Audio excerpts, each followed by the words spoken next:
Okay, we're live with another Battle of Tukayyid Online live play, and today's opponent playing the ComStar 3rd Army 32nd Division, the Tradesman's pal, is...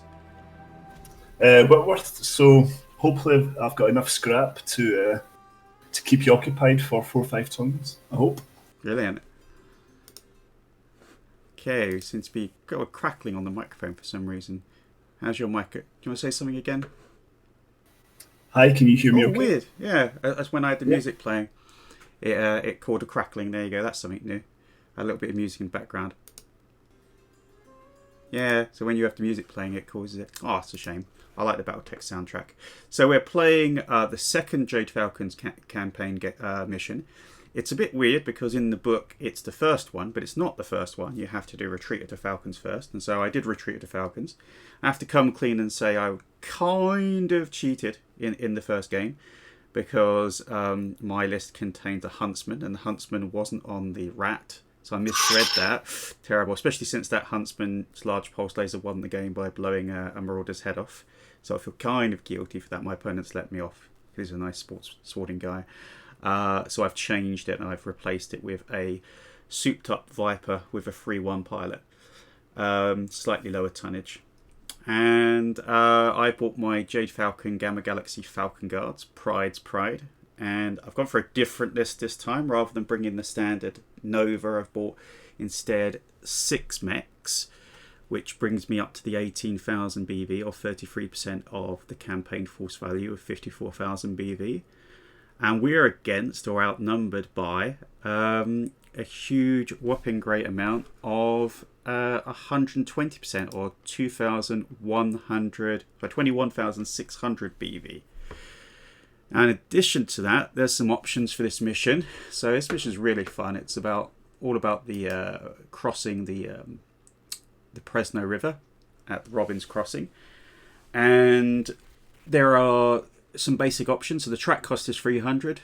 The defender, which is the ComStar player. Actually, there's a misprint in the book, so that's one of the reasons you have to change in Battle of Tukayyid page 125. There's a misprint. So the artillery strikes is the attacker's choice. So I have chosen to give myself 200 war chest points in return for giving my opponent 2 long-tom artillery pieces.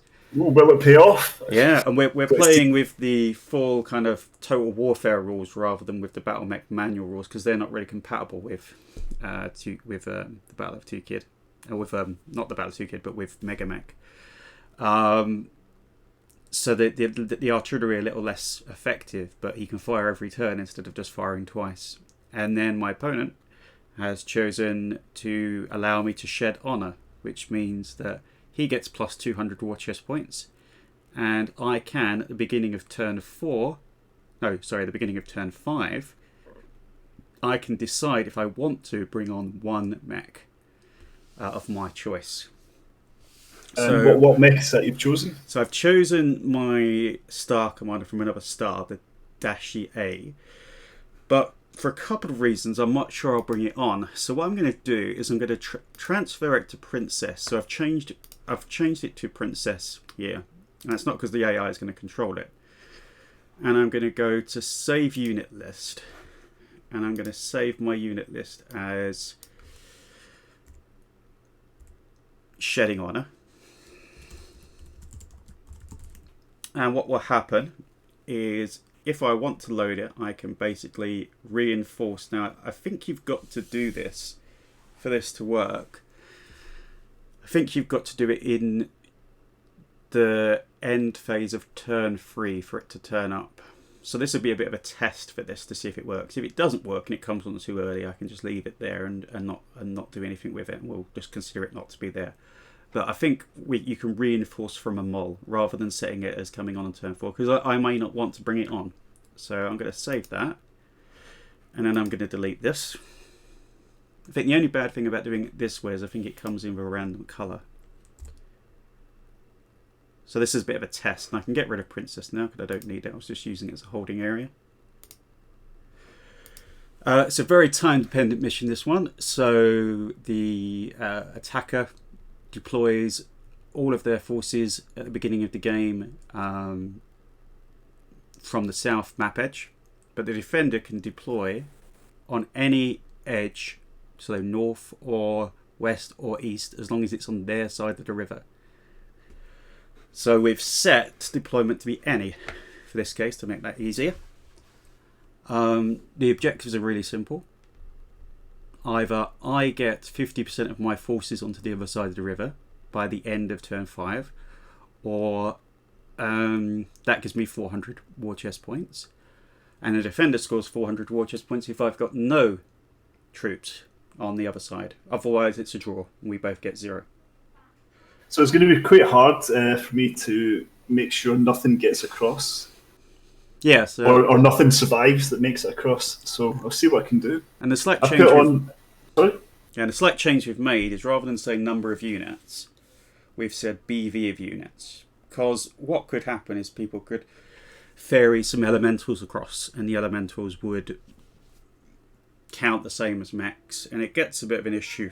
So we've just decided to calculate it by BV. So effectively I've got to get either 50% of 18,000 across, or if I bring on my shedding honour value, I've got to get 50% of that value on. So there's another reason for me not to bring on my shedding honour, because it will make it more difficult for me to actually do the mission. Yeah, I didn't know that actually counted towards the BV you had to get across. You've only got one turn to do something with it, so it's probably best leaving it out. So I'm gonna see what happens as the game goes on.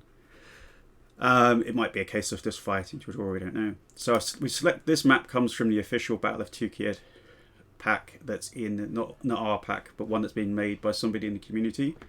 And it's nice. It's not, of course, it's nowhere near as pretty as the real one, but it's exactly the same reproduction. So we're going to just, before we get started, I'm just going to take a 2-second break. So we've got everything set up, and we'll be back with you in 2 seconds.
Okay, right, we're ready to go. So the artillery has been placed off board, so it's to the north, and it's 17 hexes, or one table off board, and I think that's it. My deployment's all correct. Checked my ammo's correct. I've made a couple of changes to the variants I'm using. A little bit outgunned. Let's see how this goes. So, map selected, and there's no planetary conditions, and the game options are all set to total or basics with backwards movement, and still got double blind. So, click I'm done. Okay, good luck. Good luck as well. Okay, so now I'm going to have to choose 5 artillery locations. So you've got to choose pre-designated artillery. We've got to say this because as part of the artillery rules, he gets to designate 5 places that he can hit automatically. Now this is going to be quite useful on this map, I think. This could really make a difference. I'm going to try and second guess places that you might want to cross. So obviously in the middle, just to the left, around hex 1411, looks like a good spot for you to get. I can't see what you're doing, so don't tell me. Oh no, I'm just looking at the map. I'm going to second guess where you're going to go, and the most likely places are good locations. Just going to zoom out my map a bit.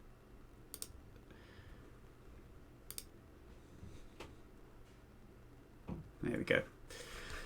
Let's get my mini map up. So you can see this is Robin's Crossing. You've got those level 0 places. You've got all of those rapids because there are some special rules if you fall in the water that you get swept down. I'm not sure if it works in Megamech. You've got these pontoons here which can't be destroyed, and you've got plenty of fixed emplacements. There's some improved positions here for the ComStar player to move into. So these are some interesting fording opportunities. But it's very dangerous, the river. You obviously don't want to get into that. And without jump capable mechs, you just can't do this mission.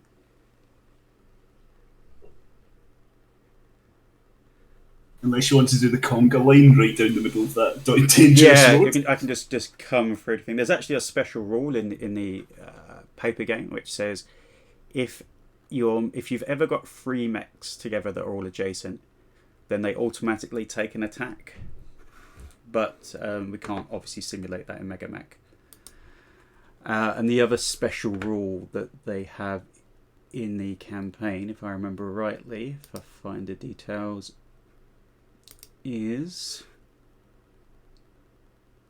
Swift Current. Yeah, so that's the one where you get swept down. Any mech in the river at the end of the movement phase must make a piloting skill roll with a modifier equal to the depth of the water or be pushed 1d6 hexes downstream.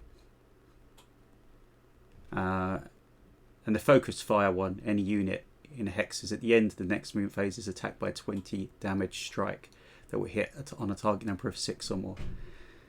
To kind of represent how entrenched the ComStar player is. But obviously we can't do those on the on Megamech. But still, it's still going to be quite a tough fight. So he's chosen his 5 places of doom. Now we were having a discussion before we started about the differences in deployment on paper Battletech and Battletech in terms of Megamech. And in Megamech, your deployment is 3 hexes, whereas in Battletech you just tend to walk in off the edge. So there's a minute advantage, I think, in the Megamech deployment because I can deploy 3 hexes forward. Maybe that gets me closer to the goal quicker, or maybe not. Yeah, it might give you a better jump opportunities to get across, but we'll see.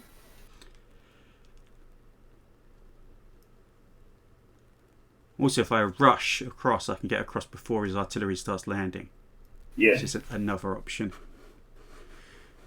Yeah, the map is quite small for artillery. It's a hard squeeze. There's also 1 hex here, which I'm not really sure what it is. Is it depth 0? Yeah, there's a water depth 0 hex there as well. In the middle left. Which seems out of place. I'm not sure if it should be there, but we're going to play it as is.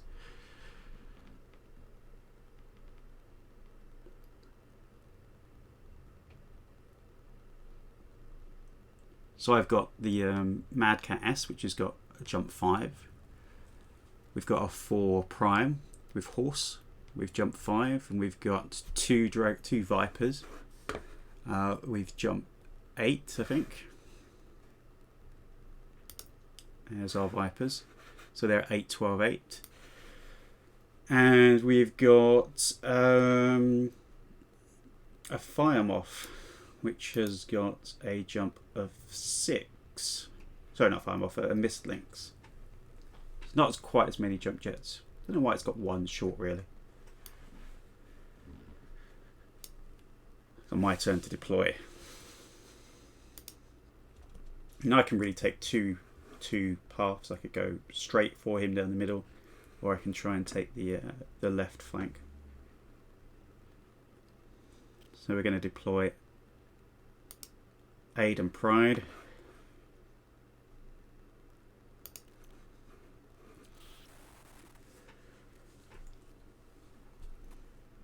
Thought you'd put a Viper there because you can jump across in 1 turn.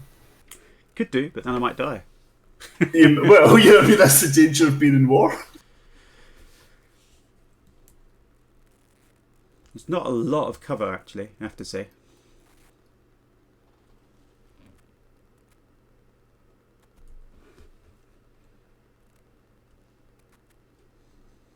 And it's in my interest, actually, not to get involved in a furball because I don't really have any benefit from it.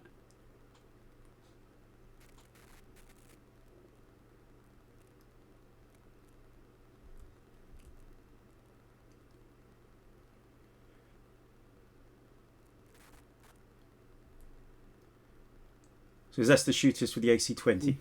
I've accidentally put the charger too far forward. I've misclicked that, I'm sorry. Oh, that's okay, don't worry. I'll deduct 2 from his movement and the movement phase. That's great. Your shootist is 1 far too forward as well.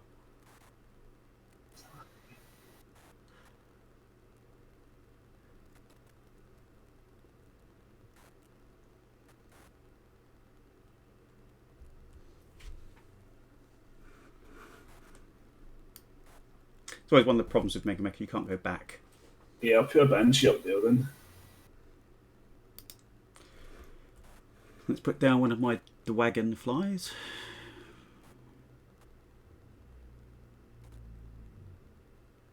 Just try and decide where this guy goes.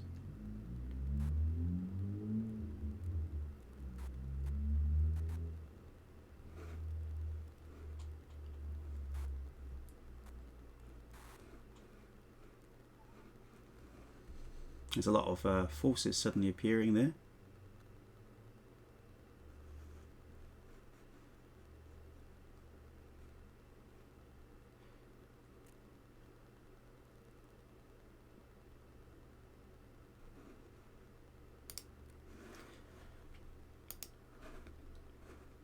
Oh, he's down there.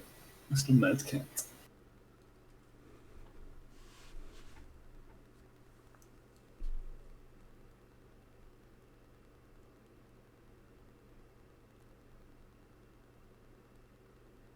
Stick another Banshee up at the back again.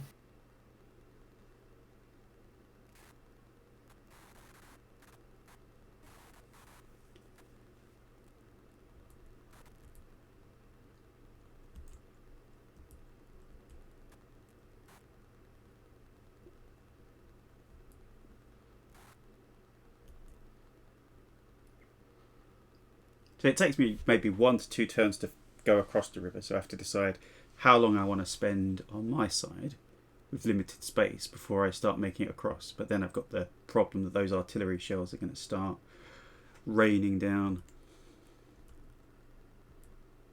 And they'll start hitting in turn 2, just before the weapons phase in turn 2. And long toms do, what's it, 25, 15, 5? So even at hex 3 they're gonna hit for 5. But there might be some danger close fire if I can just get in close. And I'm not sure getting in close to some of these mechs is a good idea. That's the reason why I picked them. Yep. I don't have much time to destroy your forces, so I thought I'd go heavy. And outnumber you as much as I can with heavy opponents.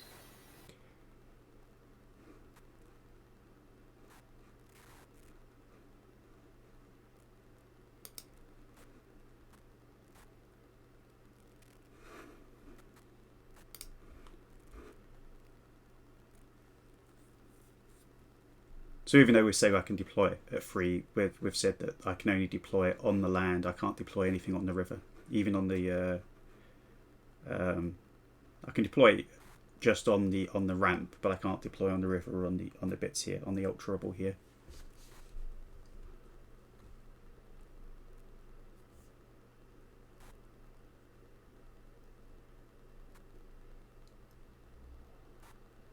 I mean, you could play this mission super heavy and just try and walk a star of, really, really heavy mechs across the river. But that sounds like a killing field to me. So I've gone for the Aid and Pride special, which is to fuel the river further up and try and keep moving.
In case you're wondering, yes, there are, I think, 6 Black Knights in this list. All BL 9s. So what's the difference about the BL 9? Is it double heat sinks? Hang on.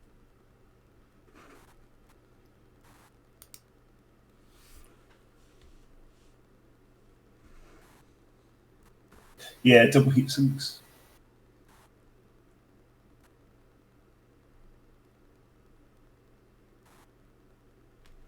2 large lasers, large pulse, ERPPC. So I should have enough range if I need it, but it does have quite a few medium pulses, which I think might be more useful for this game.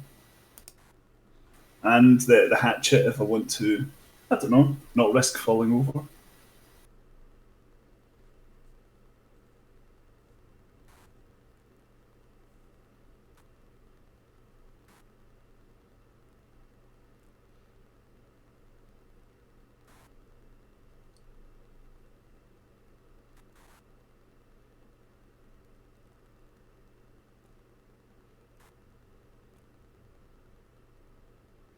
There's quite a mass in the centre there. So one of the strategies Ben mentioned was holding the shore and trying to make the shore almost impossible to land on as quickly as possible. So that's an interesting strategy. Well, the way I see it, your dragonflies are quite taxing for me. If you jump straight across to the mudflats, you can jump straight to the right-hand flank, leaving everything on the left for dust. So I need to have units that can intercept wherever you go.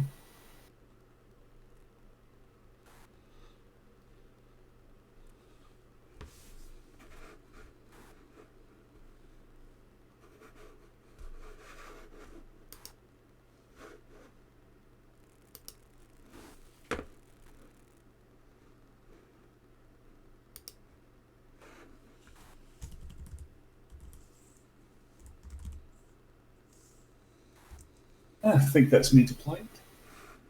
I just got my mislinks. I do wonder sometimes why I bought this. Couldn't afford the large laser variant, which would have been nice. I'm ready when you are.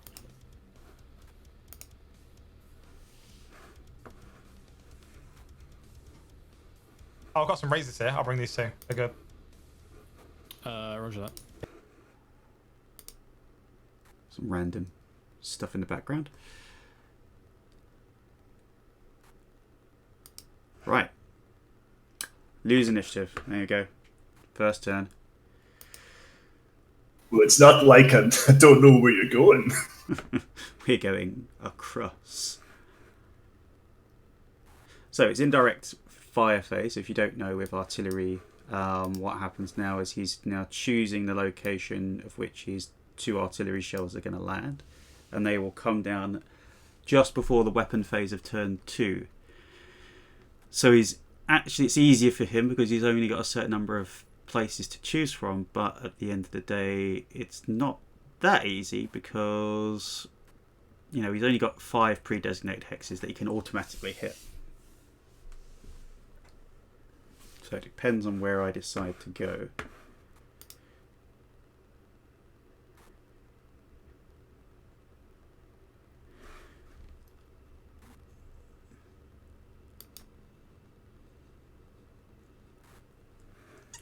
So let's lead off with a dragonfly, shall we?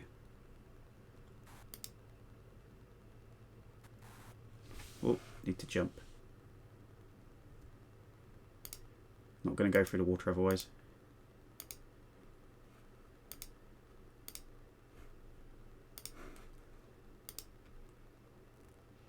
I've got a lot of bad press recently on our dragonflies because of their, although we're not using quirks in a different campaign, we're using quirks, and their quirk of low profile combined with other things makes them really, really hard to hit. Quirks can be a bit overpowered at times. Especially if the pilot takes the SPA of Jumping Jack and doesn't take any modifiers when it jumps. Yeah, that's quite strong. Some of the skills seem quite overpowered compared to other skills, which is strange. Yeah, it's not an easily costed system. It's very kind of like a role play, I think.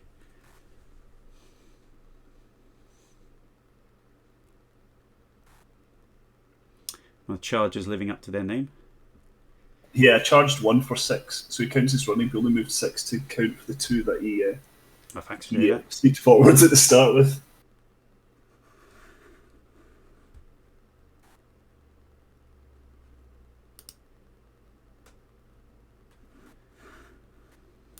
I really like the Charger. It's really undervalued, but you can really force people to change positions with a cheap mech that's going to take a beating. Yeah, it can really help you shape the battle and gain some sort of initiative. It's an assault mech. It's going to take a beating. Yeah.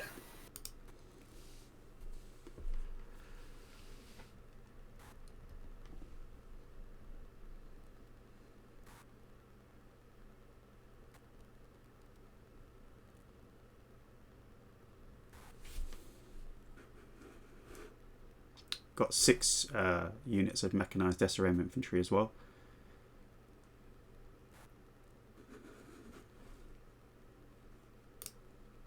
It's a good job we bought some machine guns, Vipers, eh? No! I think mechanised, if they got armour value of 1 against machine guns. I don't think so. Like no basic rules. Oh well, unfortunate for them. And they can't ever take cover. Ah, well, this is interesting. So apparently I have to make a piloting skill every time we land on one of these pillars, which it isn't because they're ultra-rubble. Yeah, ultra, yeah. So if I do 20 damage, you might fall over and never get up. Oh, we're clan pilots. Well, it doesn't ultra, like, add to your piloting roll of, like, 2 or something? Adds 1. Just 1? Yeah.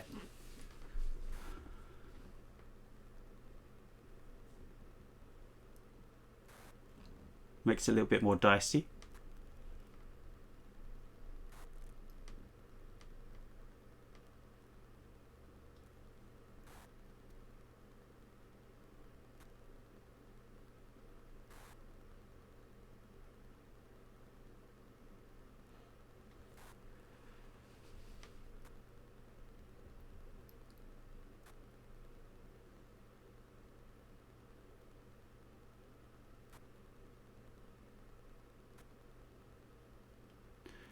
So just in case it comes up, we're saying all of those road bits, they're pontoons, so they don't count as the other side. Okay. So anything that's marked as a road, there is a pontoon.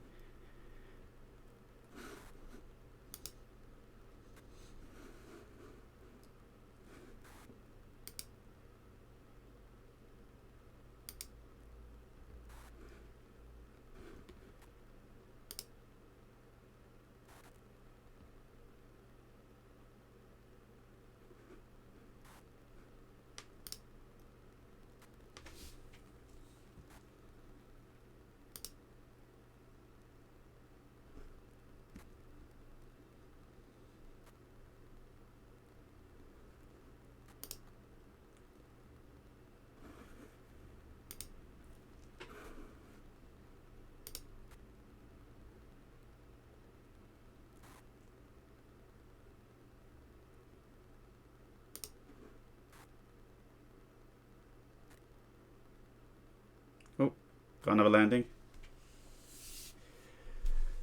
Holding my breath here in these landings.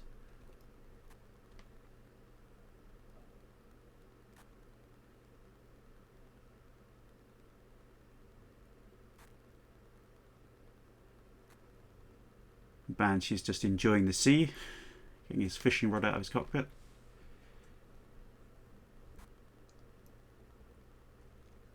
I don't like that big wedge of assault max there on the right hand, on the left hand side.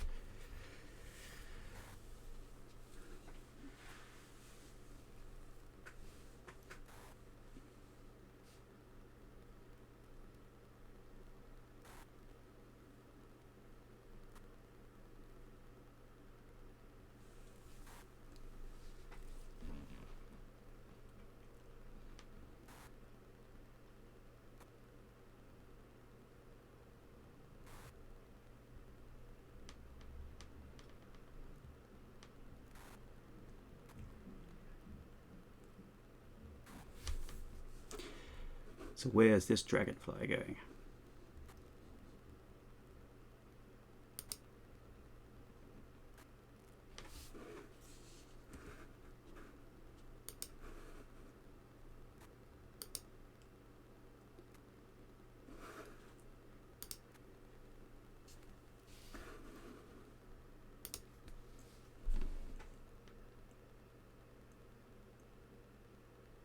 Yeah, so if I do fall over on these ultra balls, I'm stuck because I have to stand up and then I can't walk. So I've got like one turn of just being stuck there. Which, if you've planted that as an incoming hex for artillery, that's going to be interesting. You never know. Yeah.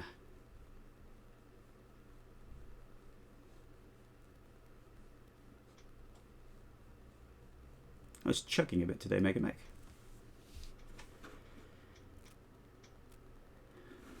Okay. Time to move Pruyde. I love how the Chargers can't do anything about the Koshi at the moment. It's just so funny.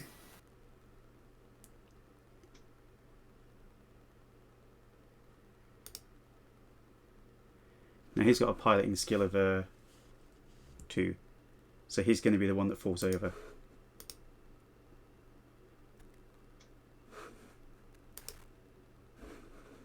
He's a 3. Is he gonna fall?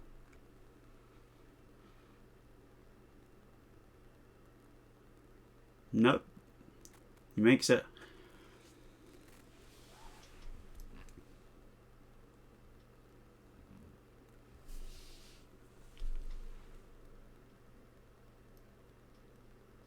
Oh, Black Knight falls. I didn't even notice that. Oh, what did he do? Oh, he turned on the pavement. Rookie mistake. His first day in the job. Must be. Okay, fire phase. Now, one advantage of this is I can't be seen by a lot of things because of where I am. I think I can get a shot on that guy. I've added 8 to my heat, so that's going to make life a little bit more interesting.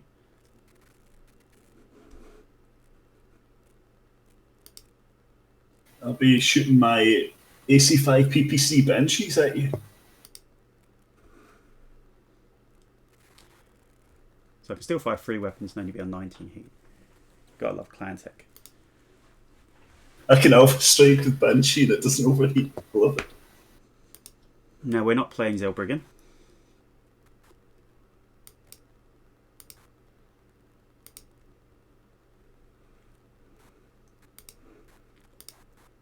We've got another dragonfly there.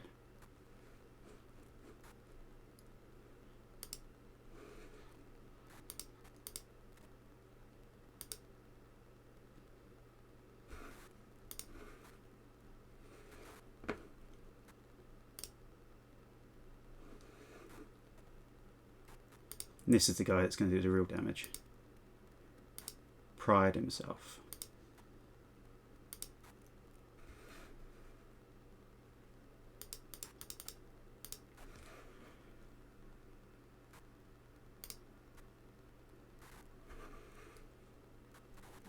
then we've gone for the double ERPPC Black Hawk.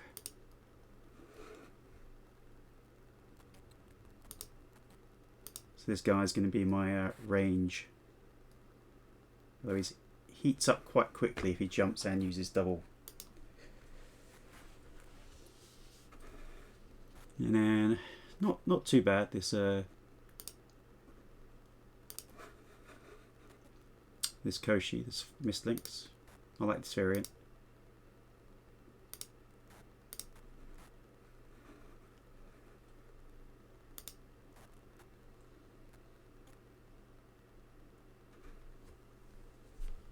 On the plus side, his mechs are really slow moving, so they're easy to hit.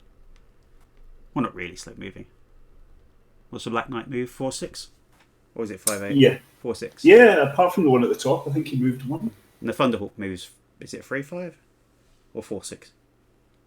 Thunderhawk, yeah, 3-5. He doesn't jump this one. It's the X variant. So the S variant was introduced later. So ComStar don't have the S variant. Okay, so first round of firing. Ooh, tags the tags Aiden with a PPC. Good old Banshee, old school. Lots of missing here. LBX peppers one of the Banshees.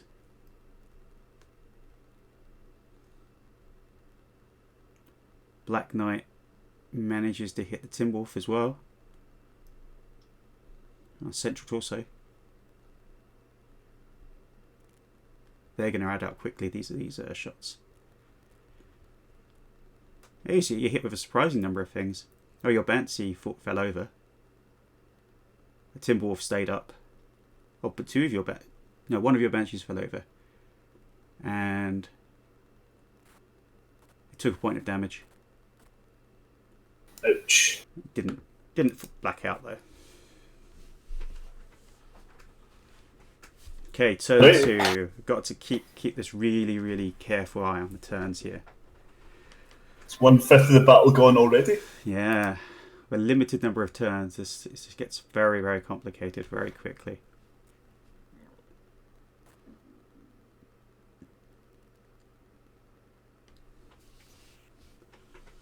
It's very much a combination of optimum movement versus how long it's going to take to actually get to the other side.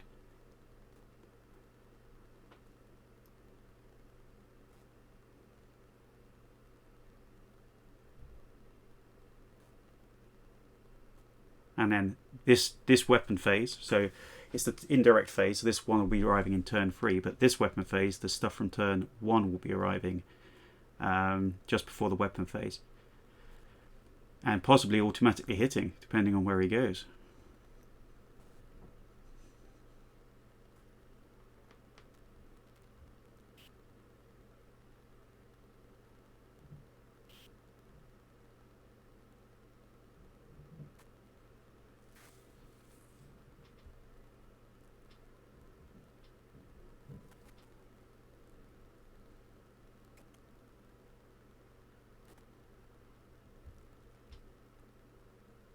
Okay, that's one set. Where are we going to put the other one?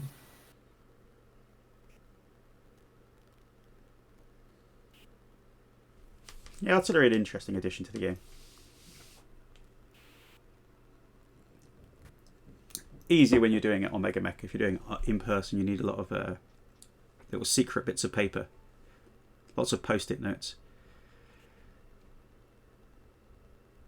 I don't think there's much point in me not going for the predestinated hex because the chance of scatter is going to hit mine more than yours, I think. Oh, that's part of the fun of artillery. Yeah, totally. Because you only get two shots, so it's not like you can hit all 5 predesignated hexes. So it's very much going to be up to chance whether he goes for something where I'm actually at that time.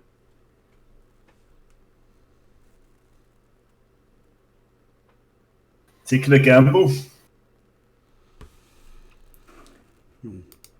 Thump thump. 2 shots in the air.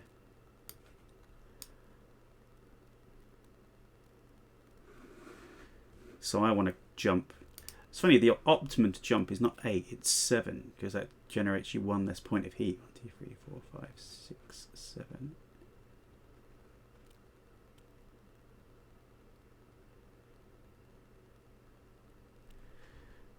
I've really got to think turns ahead here to actually decide what I'm going to do.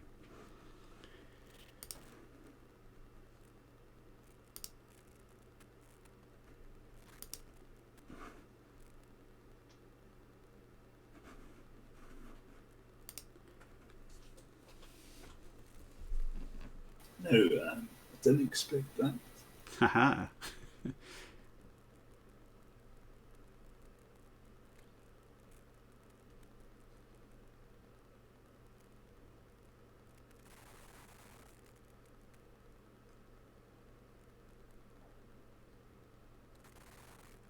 Okay, so I can't kill the pontoon. No. Pontoon's not a destructible feature.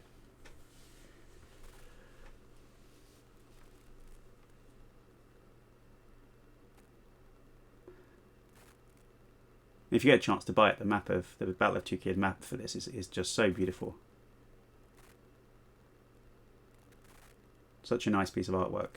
Credit goes to the person who drew that. Yeah, it does look really nice.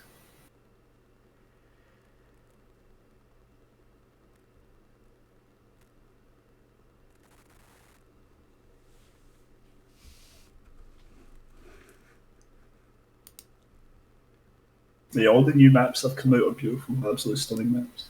I'm waiting for the Alien Vistas one to come out. Do you remember the olden days where you didn't know what the contour line meant? What level the hex was on?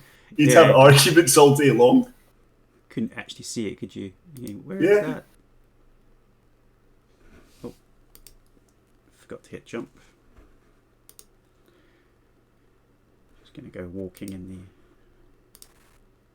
I had a great map that was a similar idea where you had to fuel the river.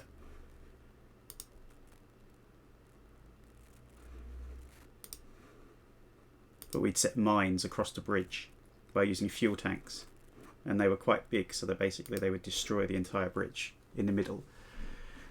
And the only way up across the river, you had to jump on these the previous bridge's pontoons to try and jump across. Oh, nice. There's a few Solaris maps where you're jumping about on pillars. So essentially the only way to shift someone off a pillar was to death them above them. My Mistlinks pilot is upset that you're not paying him more attention as a warrior. Which one, sorry? The Koshi. Everyone's just ignoring the Koshi. Yeah, I mean, I don't think his battle value is that worth it for me to concentrate on. I guess is what I'm thinking. Plus, I don't really have much on that side of the table. I've got 2 chargers. But they're probably best suited against your Mad Cat, I suppose, or Thor. You know, with these PPCs, I really need to stay 5 hexes away and jump to get my best defensive value.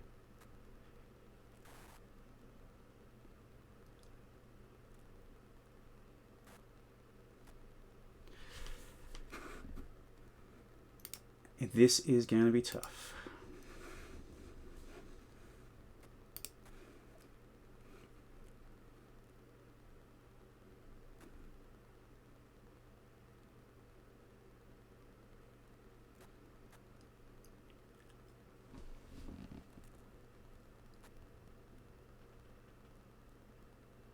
Now I've got a real quandary what to do with Aid in here.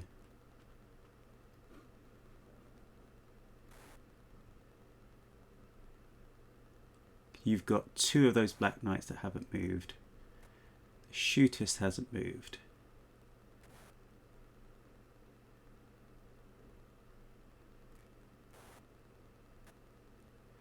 How many turns have we got left? 4. 3. So this movement of 3 more, so I can get to there. 1, 2, 3, 4. It's really, really tight, depending on how I want to do this. Yeah, your Thor's quite far back. But he's got ranged weapons. He's going to make a desperate dash for it. Yeah. It's like one more turn before he has to move, doesn't it? It's just that thing being he's not his ideal jump. I think he's going to have to take it. Unfortunately, it's not 5 away. It's only 4 away. It is Aiden Pride.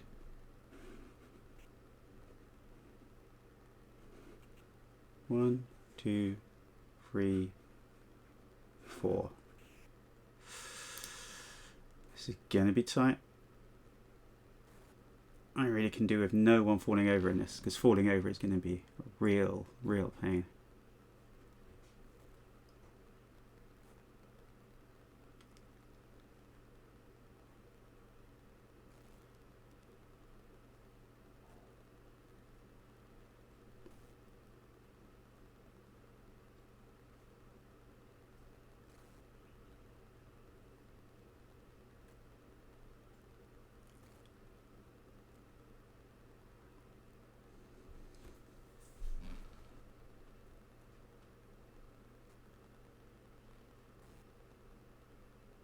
It all depends on where these artillery are going to land.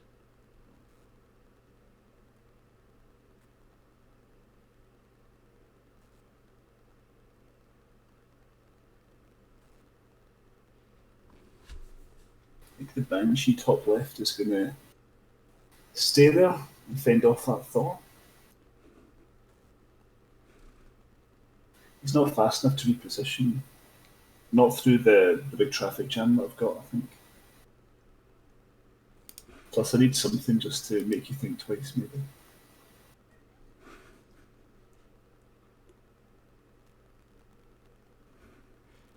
Ooh, this is a quandary.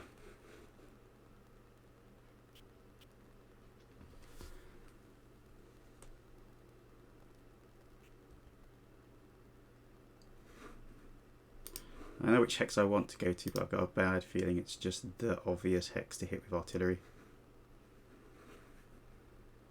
Let's see if I'm right. 1, 2, 3, 4. Yeah. We can do this. That's what she said.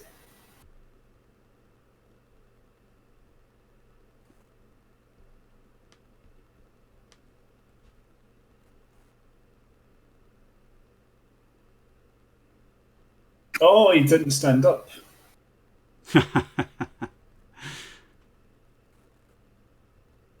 The old classic. Oh! Just throw himself on the floor. Having a tantrum. I'm not getting up. No.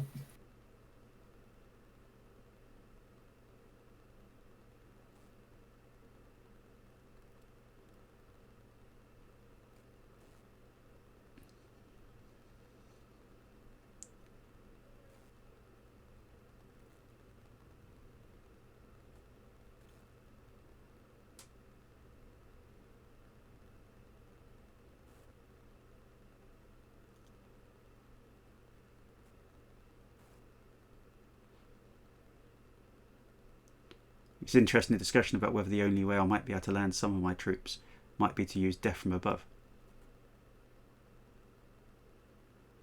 Yeah, I was wondering, I don't think I've got enough guys to maybe block you out. I could possibly block out 1 or 2 guys. Maybe the Mad Cat, because he's more limited than the Dragonfly. Yeah, the Dragonflies will probably be well past you. Shoot your back armour. So you wonder if anything's going to actually die in 5 turns in this game, or if it's just going to be jumping. Ooh, that charges. Decided he's going to go for it. So he's still only got the 4. Has he still got the 5 small lasers? Yeah, I don't think there's any point in me approaching, because you jump past me, so if I stay where I am, that means I can catch up to you if you jump across. And they'll do the charging thing. They're kind of like security guards, I don't know. They get nothing else going for them. What's the range of clan SRMs? Is it not the same?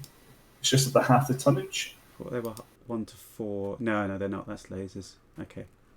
It's the clan LRMs that are really strong. Just trying to decide. Could jump into small laser range. Oh, not the 5 small lasers. I'm sure you could take. Koshi could take that dance for like the rest of this battle. It doesn't jump as far as the Viper. Yeah. So it's a shame that they've cut off that one jump jet.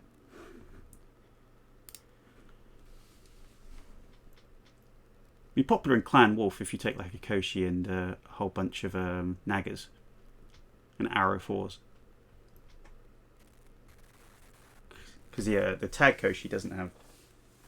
I think it doesn't have any weapons at all other than attack. We might have some machine guns. Seems very unclan-like.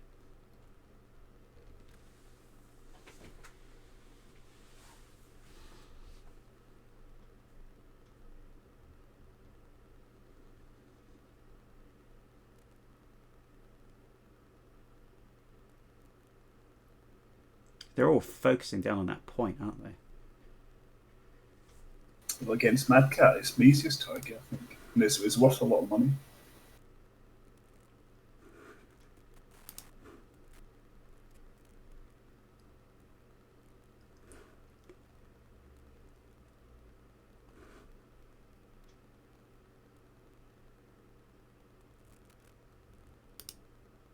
Center torso's a bit weak.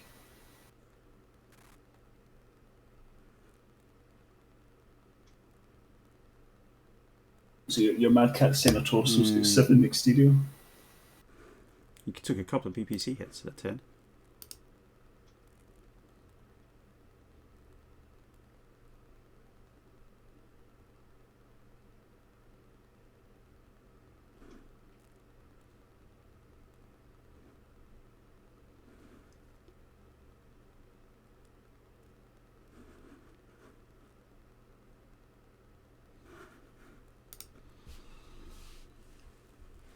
Some hard decisions coming up here.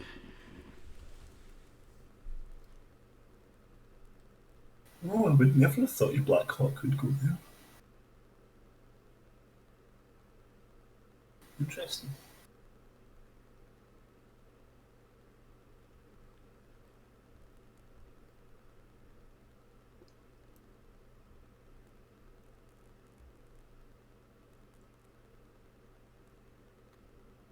Could really go for some ERPPC head chop shots now.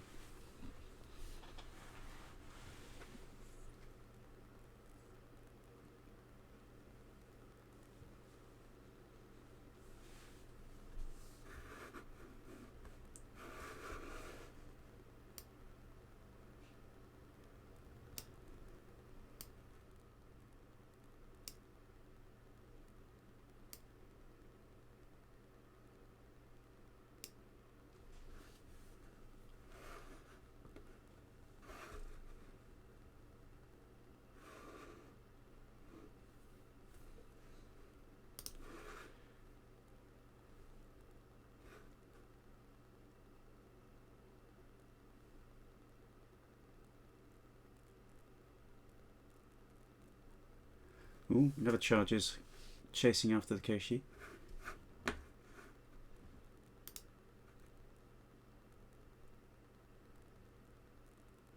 Oh, what? Oh, I'll tell it myself, nice.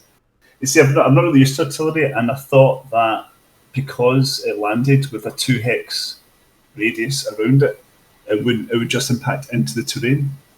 Because it's kind of strange that the point of impact is 2 hexes down, and it still affects the top of the adjacent hexes. Yeah, it's a radius. It hits a hex, and then it does a radius of 25 in the middle in the hex you hit, then 15, then 5, and of course it does double damage to infantry. Plus, if they take double damage if they're mechanized infantry for being in the open, I think. All in all, it's a bad day. Ah, cool. More ComStar bodies. Add them to the tab. I don't like that shootist. Decided.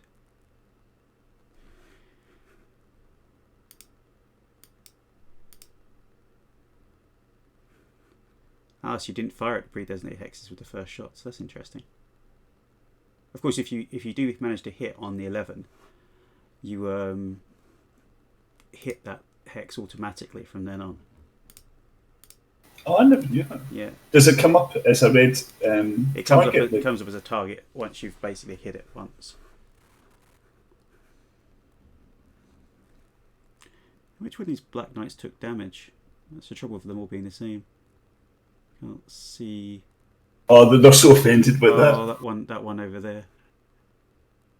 Well, the Banshee's taken a bit of damage, isn't it?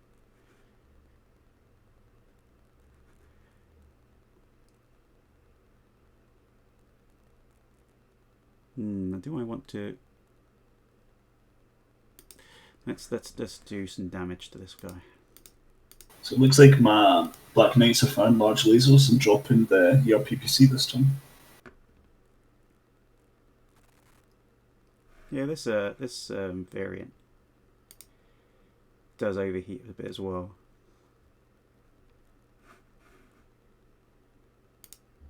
I think it can take a little bit of overheating.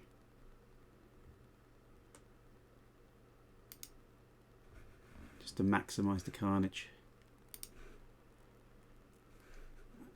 Let's be prejudicial against this shootist.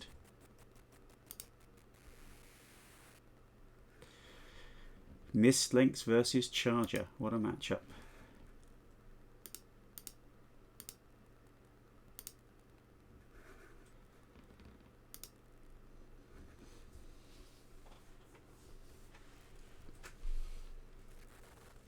You may have done more damage to yourself than you have to me so far with the artillery. Shh.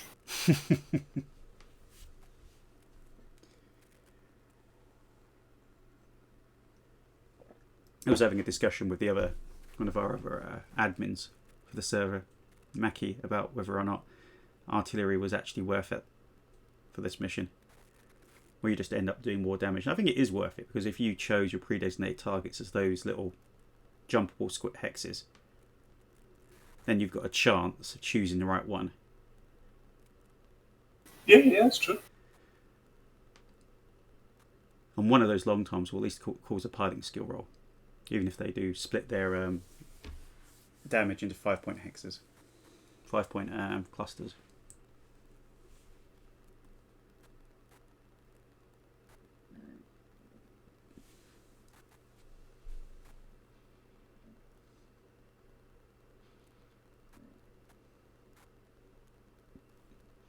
Yeah, I don't like Aidan Pruyde's chances at the moment, where he is. Oh, no gyro! Oh my god. I think we're in trouble. By the Banshee. Nice. So, what took him down? So Dragonfly got a couple of hits in on the Black Knight. Nice. 4 got some hits in on the shootist.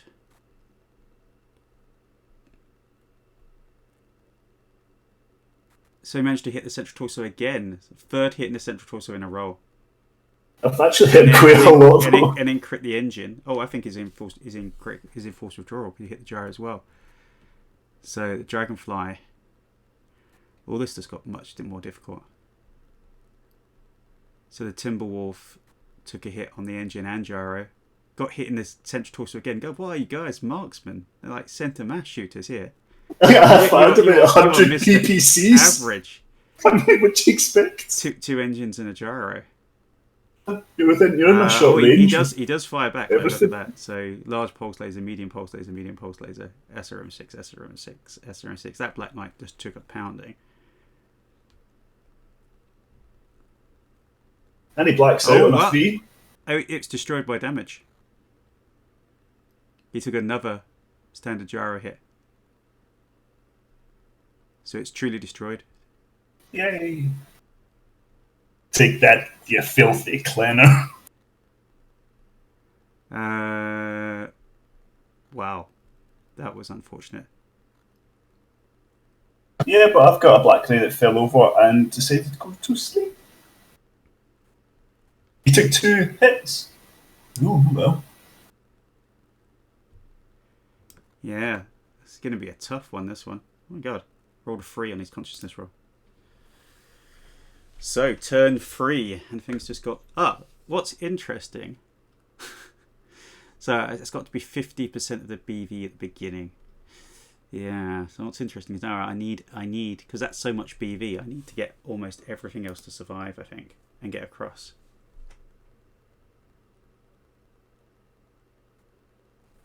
I think this is going to be a very, very hard ask, this. You've got initiative. Not sure it helps me with this numbers.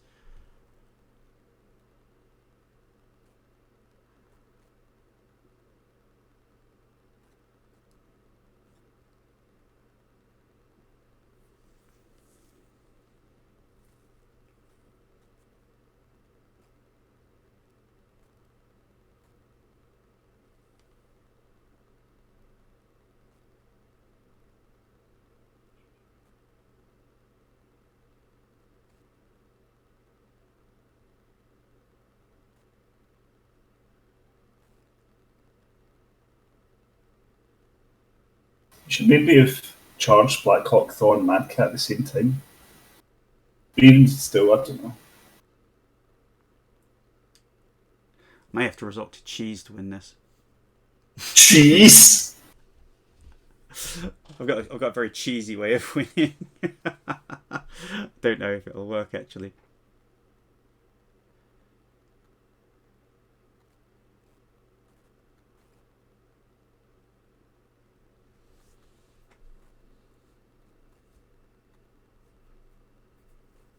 Wonder where the 4's jump jets are.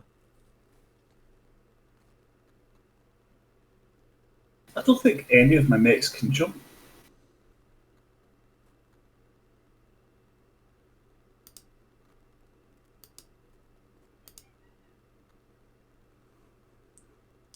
So my Black Hawk is in serious heat problems now. It's on 18 heat. Ooh.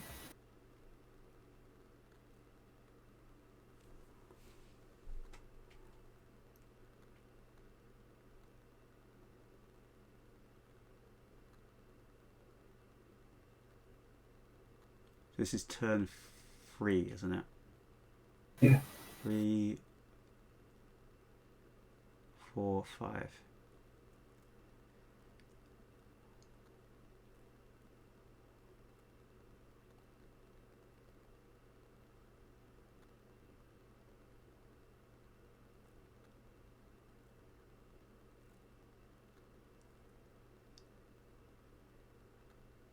Oh, you've got one Black Knight that should eject. No, he's unconscious. He's not. Oh, he can't eject, can he? But he's black as well, so he's on crippling damage. Who? Which one? Oh no, he's red. Sorry. He's red. He's not even on the the black. yet. The black was part of his icon.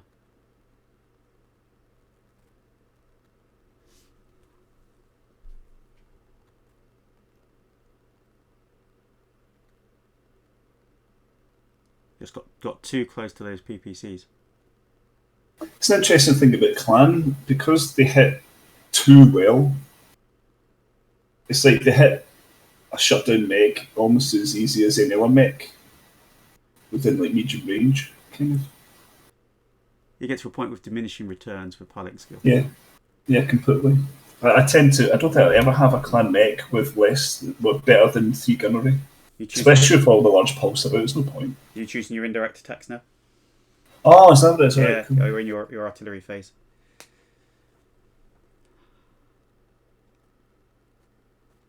So you can destroy some more of your own mechs. Well, you know, so someone needs to around here. Danger close.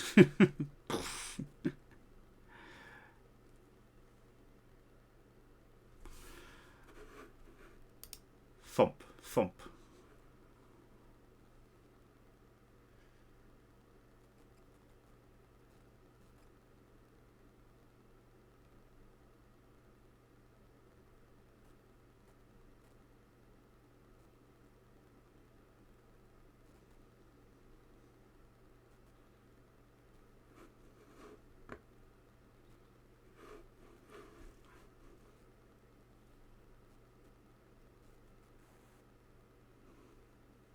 is it better to actually run with my Koshi rather than walking? I get 11 running movement.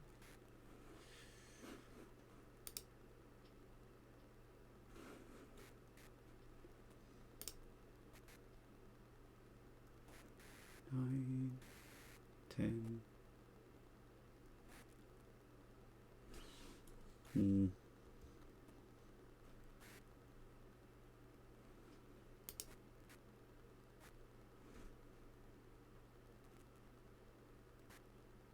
You can actually move quite far in those things. That's why I use them. They're quite cheap. And Battletech is easy to outmaneuver with even with a slower mech. You just need to beat 1 or 2 hexes in the direction your opponent wants to go. You've got them.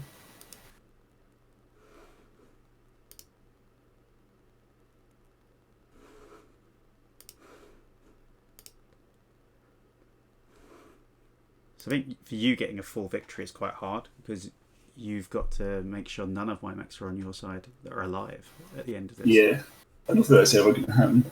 Not with Vipers jumping about the way they do. It'll be too hard. Well, you've got a lot of mechs to cover. But I'm not going to get to 50% of my BUV with just the Vipers, unfortunately.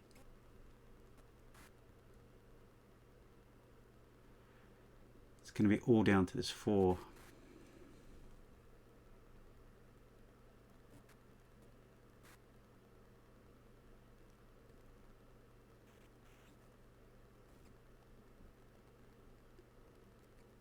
So we turn 3, aren't we? So 3, 4, 5. Yeah.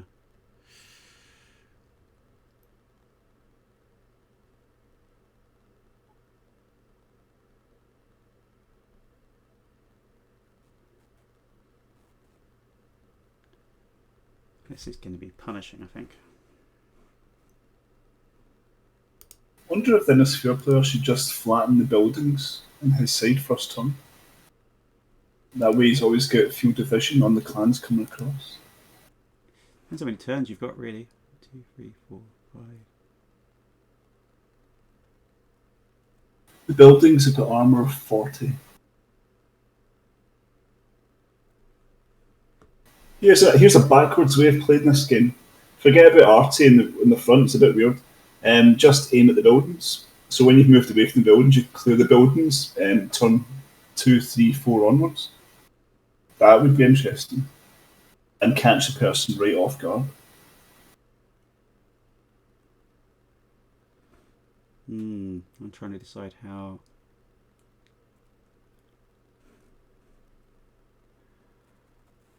far I want to go. 1, 2, 3, 4, 5, 6, 7, 8. It depends if I'm actually going to do any damage to you.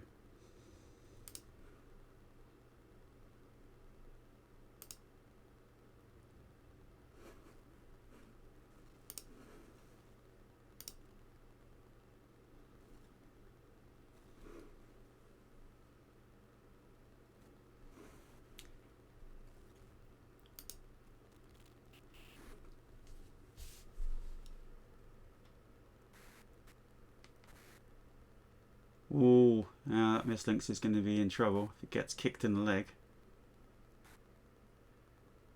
It's going to be missing 1 leg.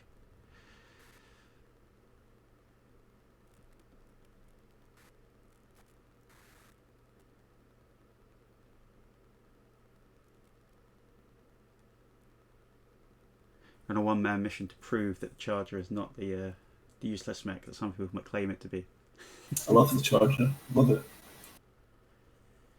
I played a guy a few months ago for 26k of just Chargers. He brought on all these, overpowered mechs, like with great pilots and stuff, and I just charged him. I just charged him off the map. I'm not a fan of the displacing people off the map. That's I think that's cheesy. No, but here's what I hate the most in this game is campers. And I hate multiplayers where some players just camp just to win. So the rest of the opponents fight it out, duke it out. They come out at the end with a clean mech and mop up. I hate that. So if somebody is camping with a camping force, that's why I started to move to chargers. Just push them off. Just move on, insult them. They deserve it. Oh, we're definitely not a camping force of Falcons here. Oh yeah, definitely. Still can't believe that Timberwolf went down so quickly. Talk about not. It goes to show you Battletech can be funny that way. That he hadn't actually taken that much damage on his overall battle armor, but just because it was all in one location. Well, I mean, I did. I mean, all my Black Knights, they fire 2 large lasers and a large pulse each. That's a lot of guns. It's 3x6. Then you've got the PPCs, AC5s, and the Banshees. You've got the Gauss rifles, 3 Gauss rifles, and the shooters. There's a lot of guns coming in, man. I even got one of the Black Knights was within sensible range of his medium pulses.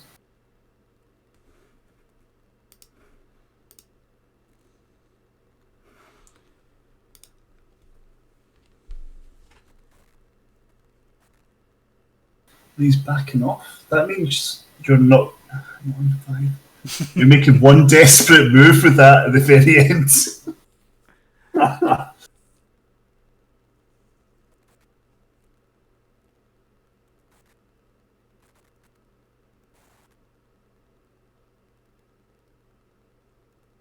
Okay, this is going to be 5 turns, literally 5 turns.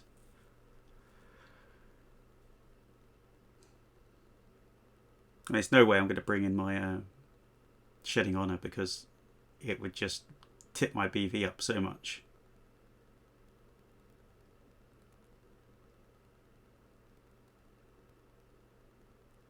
It's a strange option because I don't know if it really adds anything because you can't get across the river in one jump after deploying. Yeah, I don't know. Even the Viper, if you were playing the paper game, the tabletop game, you'd have to start on the pontoons, I think, and then jump across, and that'd be your only chance. Just wondering if a Widowmaker could make it. I don't think it could. If a Direwolf could make it. So 1, 2, 3, 4, 5, 6, 5. Yeah. Can't get any. He can't even make it across there. 1, 2, 3, 4, 5. Yeah.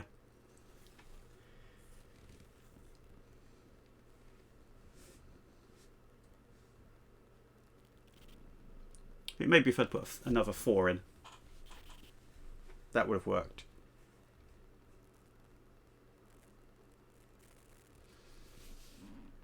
These charges are just going after this Mistlinks. Yeah, he's going to try and block your next move if possible. Well, not block it, but intercept it.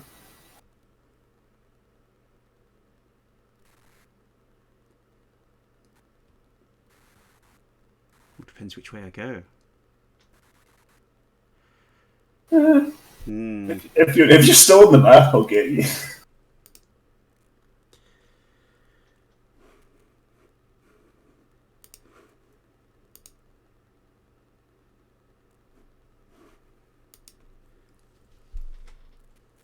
Okay.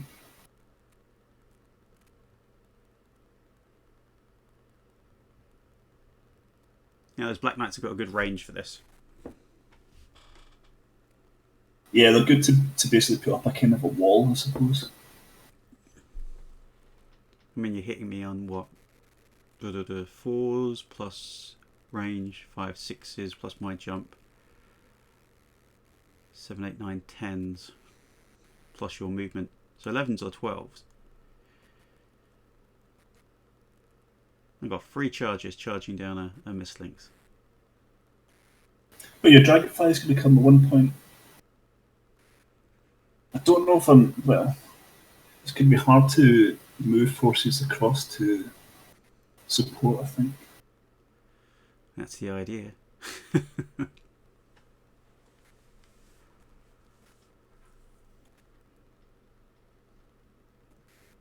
I think you're doing quite well. I think you've got the point where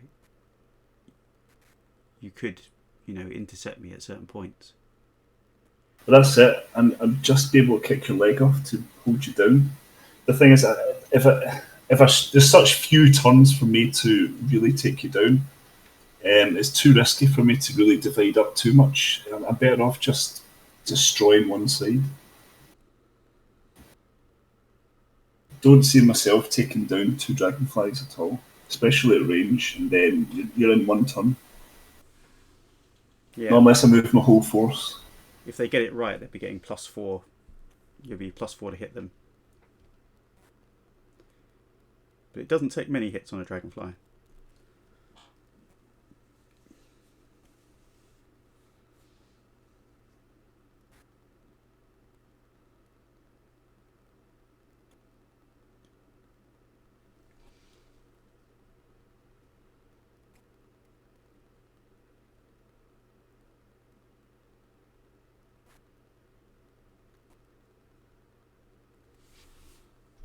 Okay.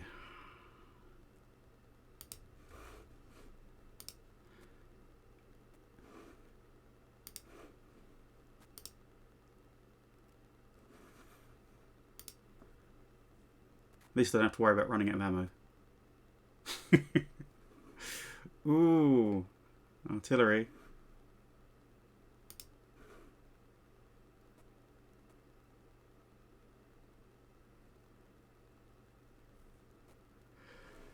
Right, who do we really want to pick out as a target here? Who's already taken damage? It's not really worth targeting the immobile prone guy. I know, because it's not doing anything. It's just not long enough the game. Yeah. But then doesn't everyone fall into that mistake every so often? They go, well, he's down, he's out. And then you shoot at something else in 7s, and then he gets up, and you're like, I should have shot him in 3s. Say a common thing, we all do it.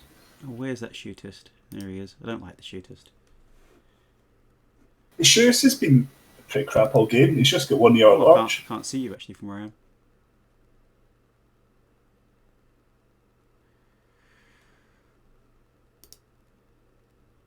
Let's see if we get a really lucky shot on that Thunderhawk.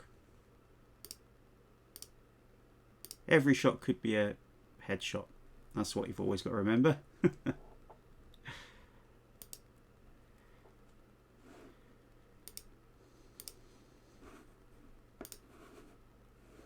Every time you shoot an ERPPC, could be -1 head.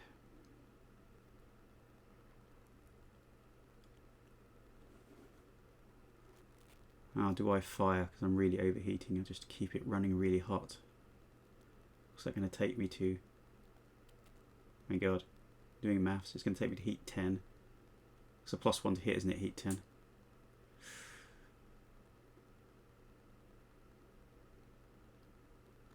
Alright. Let's take a turn of dialing it down a bit.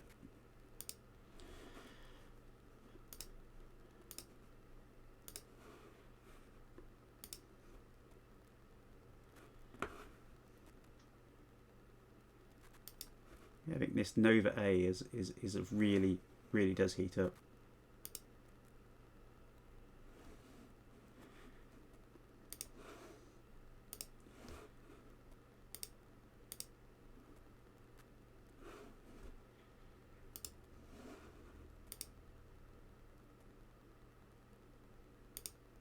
Needing like 12s in the Dragonfly with the Black Knights. It's awful.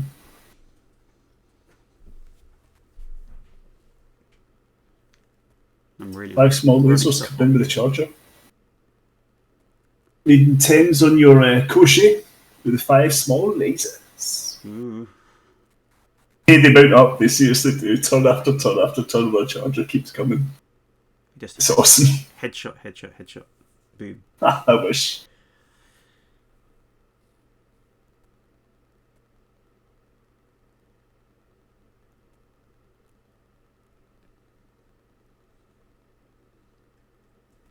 Turn 3. 2 turns left. If I take any more damage, I'm really in trouble. So the shootist. Wow. You shot off my hatchet. Dragonfly. Misses everything. Banshee. Gets an AC5 hit. Only needed 8. Wow. The door's out. He's fallen over. That's all I need to do to make him obsolete. Is he falling over? Yeah, you won't be able to stand up. So you're too jumping to get across. No, there you go. So this is going to make it really, really hard now. I think I might not be able to do this now. Banshee. Yeah. Nothing serious there. Yay. At least I cut off a hatchet. There you go. Oh, that could be it. The Thunderhawk managed to hit the 4's Gauss rifle. Imagine if the 4 with Gauss rifle critical hit the PPC.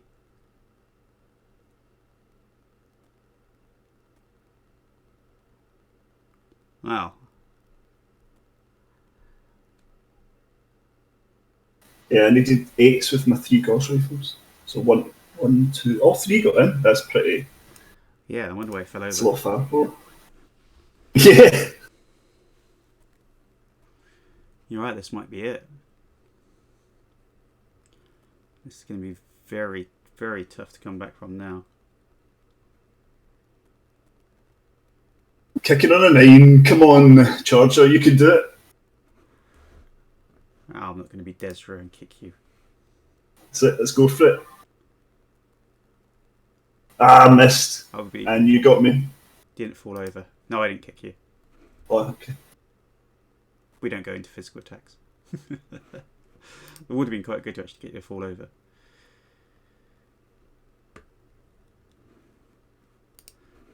Right, now it's going to get very interesting.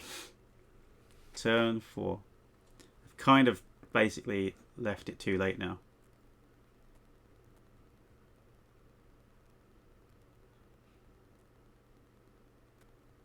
Because the other option was to kind of forge in and try and definitely get in there as soon as possible, which I could have done. But then it would have been a turn of really, really intense firing, and then I would have been like jumping away from you. Yeah. But it's whether you can survive that turn of really intense firing. Oh, your Thunderhawk fell over. Yeah, what a wimp. He took like 20 damage max and he fell over. Black Knight's still unconscious. Nice. Oh no, he's not. He's prone. He's not unconscious. He's woken back up again.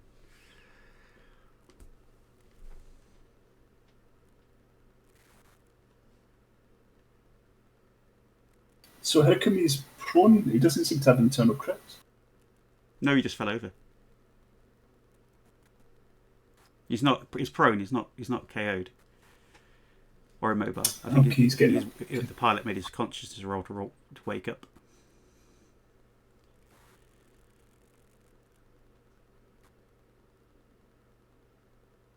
Run away!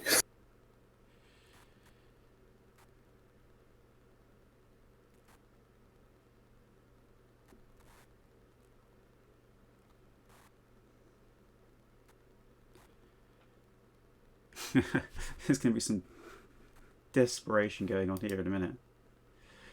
Well, I might as well try and get this 4 up and hope it does some damage to something. Wow, it can't actually get anywhere.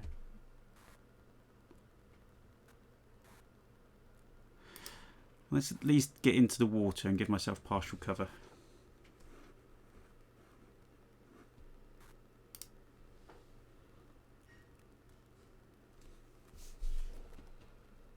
So I had this crazy idea of jumping into depth 2, so you couldn't shoot me at all, and then how'd you get out? And then just walking onto the shore, because there are some beach hexes there. Oh, okay. But I'm not sure it would work. Does he manage to stand up? Yeah, takes a little paddle in the water. Oh, he's got 3 armor on each arm. 4's arms are really, really spindly, which is dangerous when you've got most of your weapons on your arms. Yeah. Can you attach elementals to your arms? No, just torso. So left torso, right torso, left torso, rear, right torso, rear, and then central torso. And if you're a word of Blake, central torso, rear.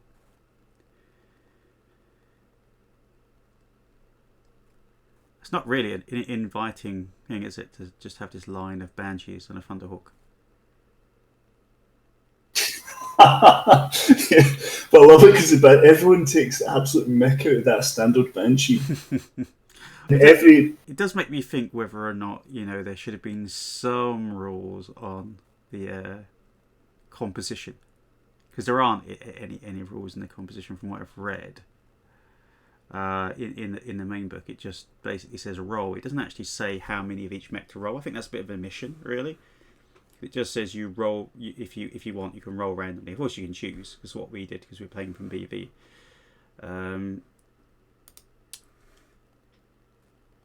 Okay. But then maybe that's part of the flaw with having reinforcements or being able to buy new mechs. For instance, my chosen mechs force, I've got quite a few lights. So if I couldn't replace my units, I know that if I badly lost this battle, I would have no heavies or assaults left. Yeah, I mean, this one, you're not going to take an immense amount of damage, because there's only 5 turns of firing. Ooh, Megamech's chugging again.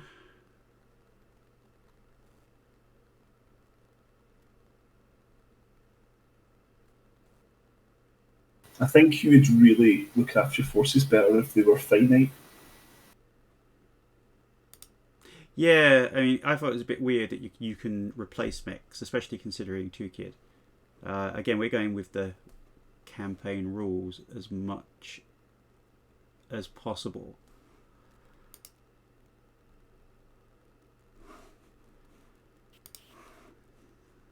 Now, is that going to be a tempting target for your charger?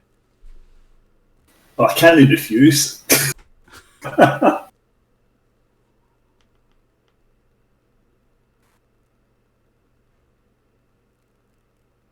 I'm not going to depress myself by actually looking what the BV is to see if I can win. But I suspect I can't.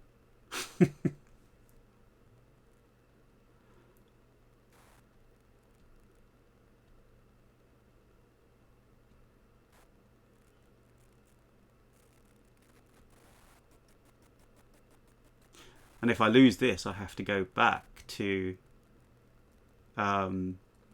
Retreat of the Falcons on the Prezno Plain, and I have to play the special version.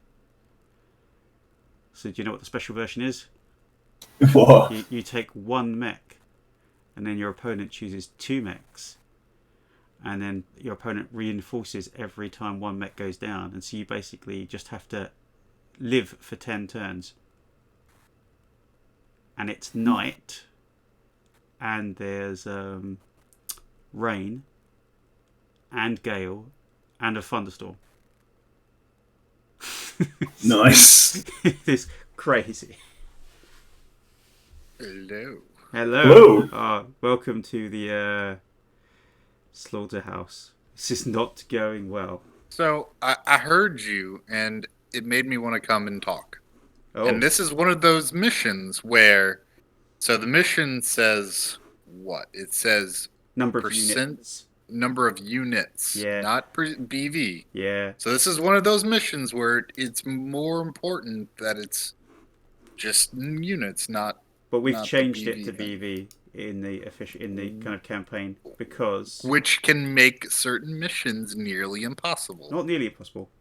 Because for instance, the problem is you Very could, difficult. You could game this by taking lots. What do you think the ComStar player can do? Yeah, but I can game this by taking but it's to stop the ComStar player doing it as well.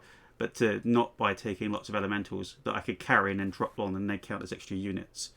So I think the unit thing is a bit flawed in the way they've written it. Oh, Black Knight just decked it somehow. See that hole? Can you see him? No, he's gone hidden. Ooh. I don't know how he decked it. We'll find out in the report, but he decked it bad. Yes and Oh, no, that counts. because by adding elementals, you're also adding to the total overall percent that you're going out of. But they're cheap. It's a bit like that. The idea of just taking. Yeah, but you still can't bring more than you can carry. So I mean, Yeah. But if you take even lots if of you light bring- mechs you- and lots of elementals, it's very difficult for your opponent, even with so many mechs, to kill that many elementals in such a short amount of time. Because this mission's only limited to 5 turns. that's what the artillery's Yeah. for. I think Artillery. I don't think the artillery's got much chance of pinning down. Not if you're jumping randomly 3 hexes each time. And hitting on 11s. You might get lucky. Well, you only have to get lucky a few times because remember that you do 5 damage to the whole square at 3 hexes away from or 2 hexes away from the splash. They do 5 damage to each So- elemental. Yeah, so just 3 of those and a whole elemental squad's gone. Or, you get lucky and you hit them square on and then they just vaporize. Luckily, the artillery haven't hit me yet. I think the main thing that's caused me a problem here is me not pushing the 4 and the 4 falling over to a PSR. And that's going to cost me the game, I think. Why? I left it too long. I kind of I had a plan to jump. Yeah, but you don't have to get all 4 of your mechs across. I have to get 50%. Or all 5. I have to get 50% of my Right. BV, and my BV if the 4 is Those quite a lot. two dragonflies in the Koshi, it's got to be 50% of your VB. I don't know. If I can get the Black Hawk across and it survives, I might survive. But the Black Hawk... The Black Hawk, the 2 Vipers, and the Koshi is like 75 to 80% of your BV. Yeah. Oh, because you remember Aiden Pryde's dead. Aiden Pruyde got vaporized by repeated hits to the central torso. Nice. Well, he's not dead. His mech is dead. Yeah. He's still alive. You just give him a new mech. So, But if he landed in the water, he might be dead.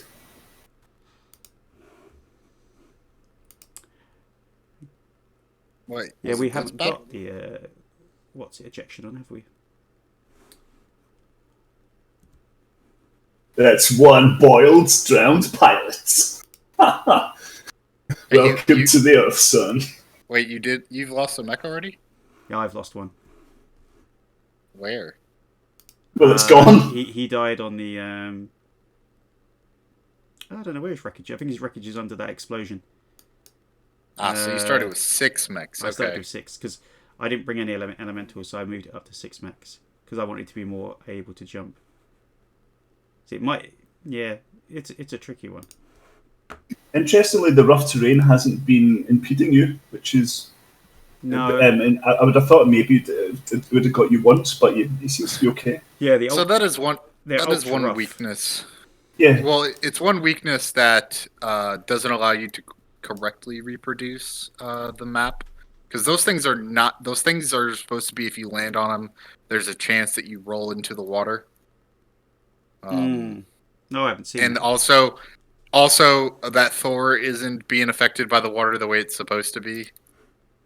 Because it's supposed to be like level 2. It's supposed to be high level rapids. Yeah, And basically, if you hit the water on the map version, you disappear. yeah, you got to make a PSR plus the depth of the water, or you get swept 6 hexes downstream, which they can't simulate. Obviously, there is a rapids function, but I've never actually seen it do anything. You got hit. Because the Thor went into just the water. dimension. There it is. No, he made the roll. No, that's just for entering depth 1 water. Yeah, That's not even the rapids roll. I'm not sure So all Black of Knight, the hexes are marked as rapids in this map. Again, I didn't put this one together. This is one of the original ones. Yeah, this is one they just straight converted. so it looks like I ran my Black Knight off a sheer cliff, it says. Now, I did see that in the allowed movement scale. It's one of the new additions, sheer cliffs, isn't it? Yeah. I don't think it's in Mega Mech yet. Well, here's the thing, right? The sheer cliff is down 1 level. So I ran from a level 1 to a level 0, and it counted as a sheer cliff, and I totally decked it. Weird. That's weird. Right. Well, I may not be much fight left because he took out my ERPPC of my arm, but let's at least go out shooting at that Thunderhawk.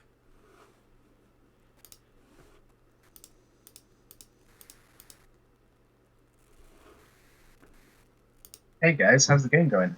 It is interesting. It's a very tough game. We're in turn 4 out of the 5 turns.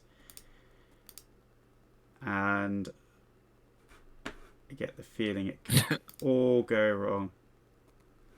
I mean, there's the reason why it's only supposed to be a five turn game, because if it went any longer, there's no way the clan could ever win. Yeah, I'm outnumbered 120% to 100, but then that was the same in the other mission as well. Yeah. But then in that mission, I only need 50% destruction to win. It also had maneuvering room. This one doesn't really provide you with much maneuvering room.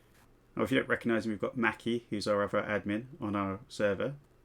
And who's our other person who's dropped in?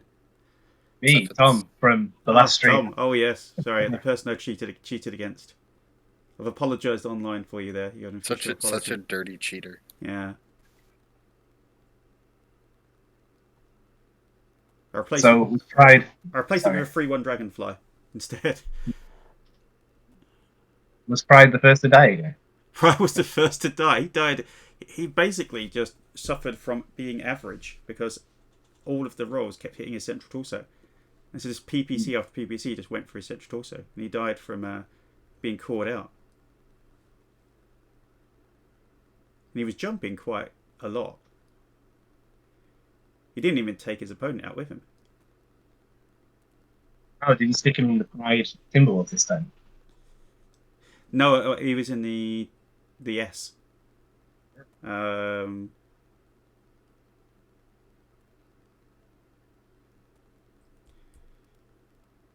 Yeah, so everything else can jump, but the 4 is kind of messed up because I haven't got enough turns to get to the shore. So it's going to be very, very messy next turn.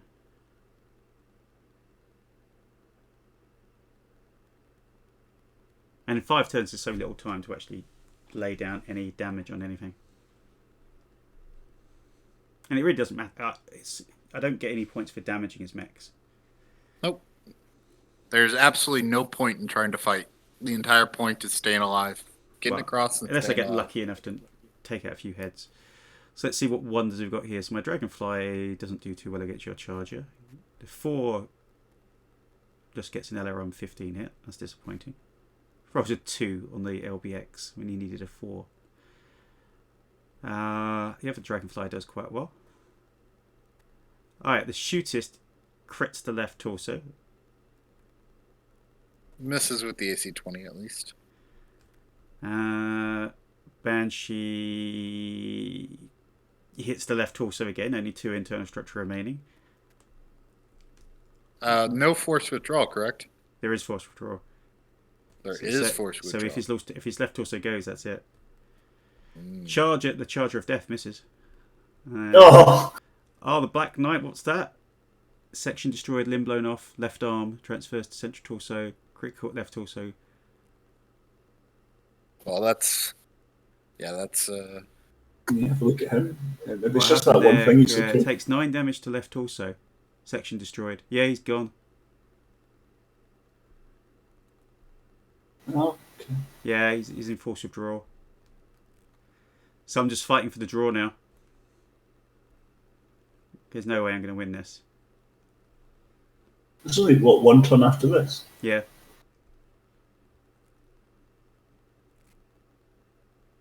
And I've got to wipe out every mech on the island. It's just ridiculous. You got 1 turn to kill everything, basically. Since you've kicked someone, I'm going to return the favour.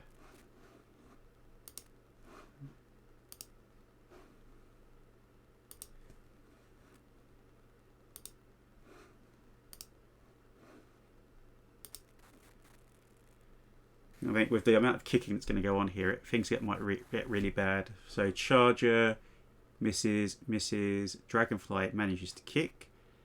Charger misses. Dragonfly kick. Oh, so both my Dragonflies landed their kicks. Oh, one of your Chargers. Both my Chargers fall. Oh, Both of them fall. God. Joke. All three of them fall. So just two. I did one fall because he missed a kick and he fell. So two of them fell because. Yeah. Yeah. Nice party time.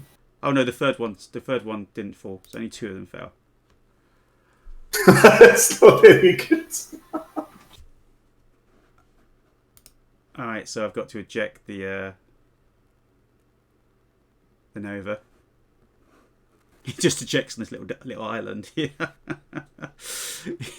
Technically, if we were playing Mega Mech really pure, he'd die.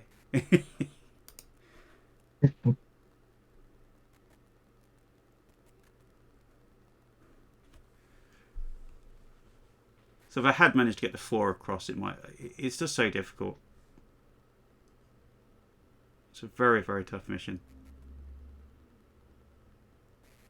I mean, you could say if we did it by the book, which I wasn't doing, but if we did it by the book, you could count that as a win to me. Because I got 3 mechs across, but we decided not to do that. And I don't think that's the correct answer. For missions like this, I don't think it's the correct answer.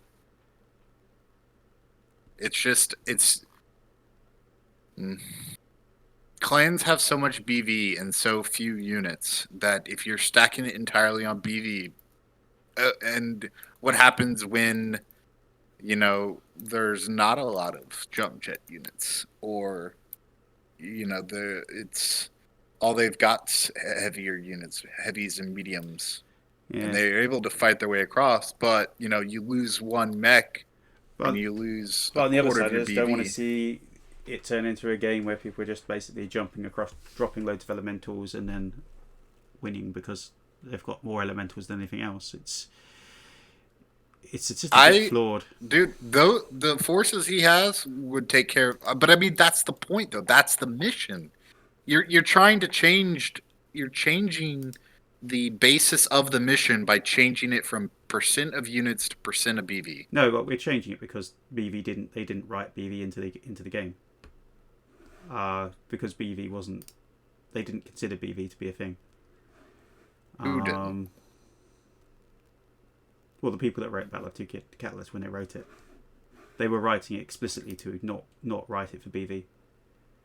Why they did that, I don't know, but primarily because I guess they wanted to keep it simpler.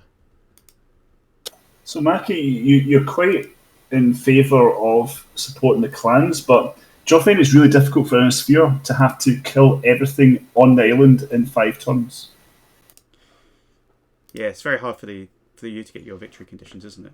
Yeah. What are you talking about? I hate the clans. No, for reals, I hate the clans. The clans are dumb. No, for fairness, though, this mission is nearly impossible for a clan player if the ComStar player is competent.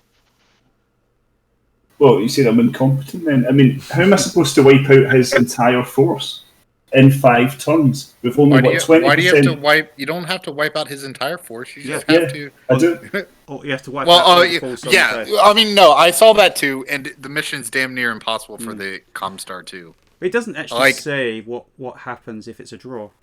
So if the mission is a draw, we both score 0 BV. What happens? Do we just play it again? I guess.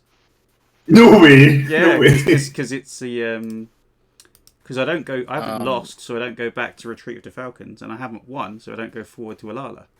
They do talk about draws on other tracks. Hang on, let me look. Yeah.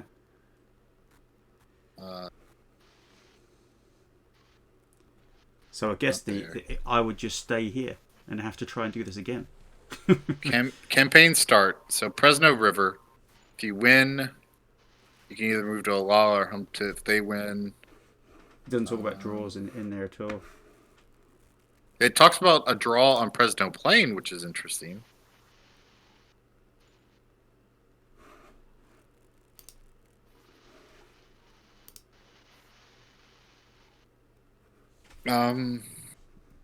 So yeah, no, it is. For what it looks like, you would just replay. Try again. Because I mean, that's kind of what happened. Is that they tried to cross this river several times. Yeah, maybe we'll go for the other approach of just taking tanky units and just going down the middle. Just trying to walk it on. It's still a lot of BV. You need to split the ComStar player in half. Oh, Make him have to focus even splitting on both sides. You know, he still had six heavier assault mechs on each side. I think this is one of the other problems with our fourth generation, and it actually saying that it's. Well, it's yes and no. BV, Whitworth is the only one that's actually taken this approach and tried to game the system. Everyone else is kind of. I'm not gaming the system. Go and cheat spam. Yeah. It is a thing about BV, isn't it? It's a tricky thing. I mean, how much damage the Chargers are actually doing? It's difficult to say. They've done nothing. I mean, come on. I mean, seriously, think Chargers is cheating the system and going cheeses out over the top. You never see anyone spam Chargers. No. It could have gone the other way though. The Chargers could have landed the kick, but those, and then my guys could have fallen over. Those Chargers land a kick, the legs off. Yeah. Well, that's why I picked them. They are there just to maybe to deprive somebody of a movement space or to run up and boot a leg off. Then the guy can't run about anymore. Then I'll kill him. It's not cheese. My tactics are a bit flawed in the fact I did move around a bit before I committed to jumping onto the shore. I could have maybe gone more direct. If you pick your path, it's quite possible to get everything onto the other side in turn 2. Or even turn 1, depending on what force you took.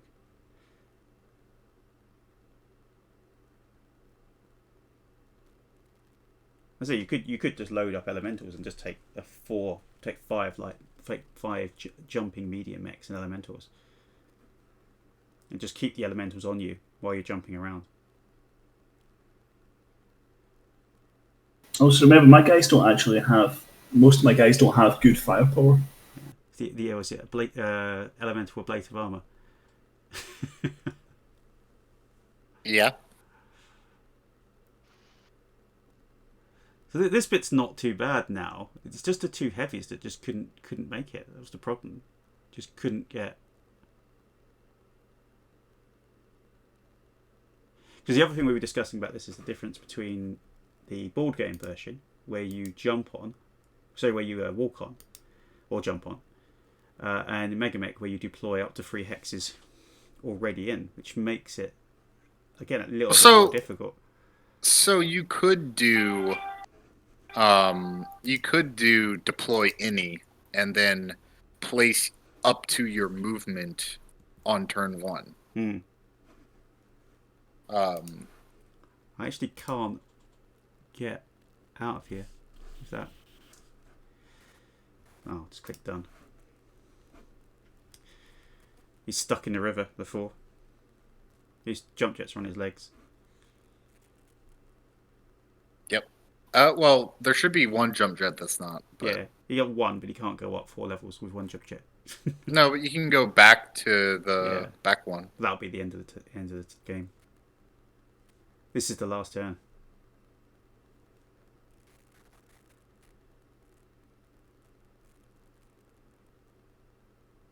Oh, so there's a Black Knight that's going to make it and get a good shot on my Dragonflies.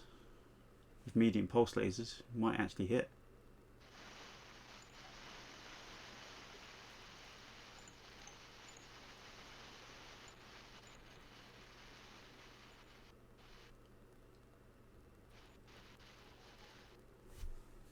The other thing that you could do that I was thinking about is you just go back and forth at the edge of the board until turn 3, and on turn 3 you just make strategy. It failed because I fell over. So what do you mean you fell over? The 4 fell over, and so he was ready to make his jump across, but he fell, so he couldn't jump. Well, but where'd the Mad Cat die? The Mad Cat died. He died on one of the pillars, so he was like jumping across the board basically. So I was trying to swing all the way from the left to the right, but the Black Knights were really fast, and so they'd already got right down to that peninsula, and there was just like this mass of mechs there. And like I said, he died through. Well, I don't know. He might have died anyway, but he certainly took his fair share of central torso hits.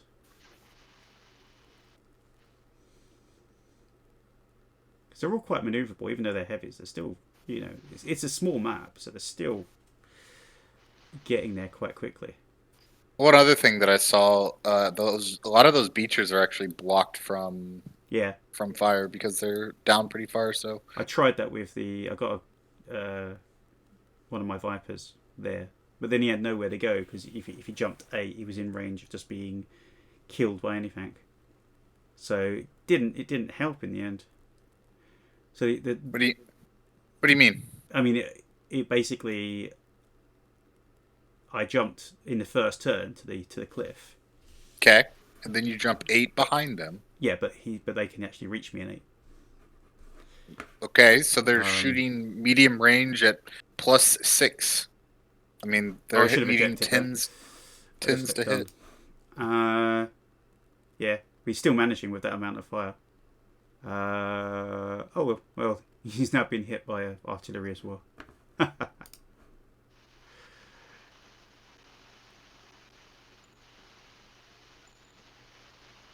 we had the pre-designated hexes for the artillery. But yeah, so no, I was thinking about that earlier. Where this battle is damn near impossible for ComStar to win, or ComStar to get points. They can force the draw, but it's darn near impossible to get points from it because there is no way to prevent 100% of enemy forces from getting on this side, or 0% of enemy forces is just such a.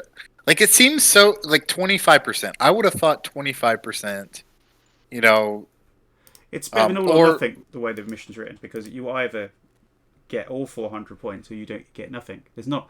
It's, again, one of the problems with the missions is you either win or you don't.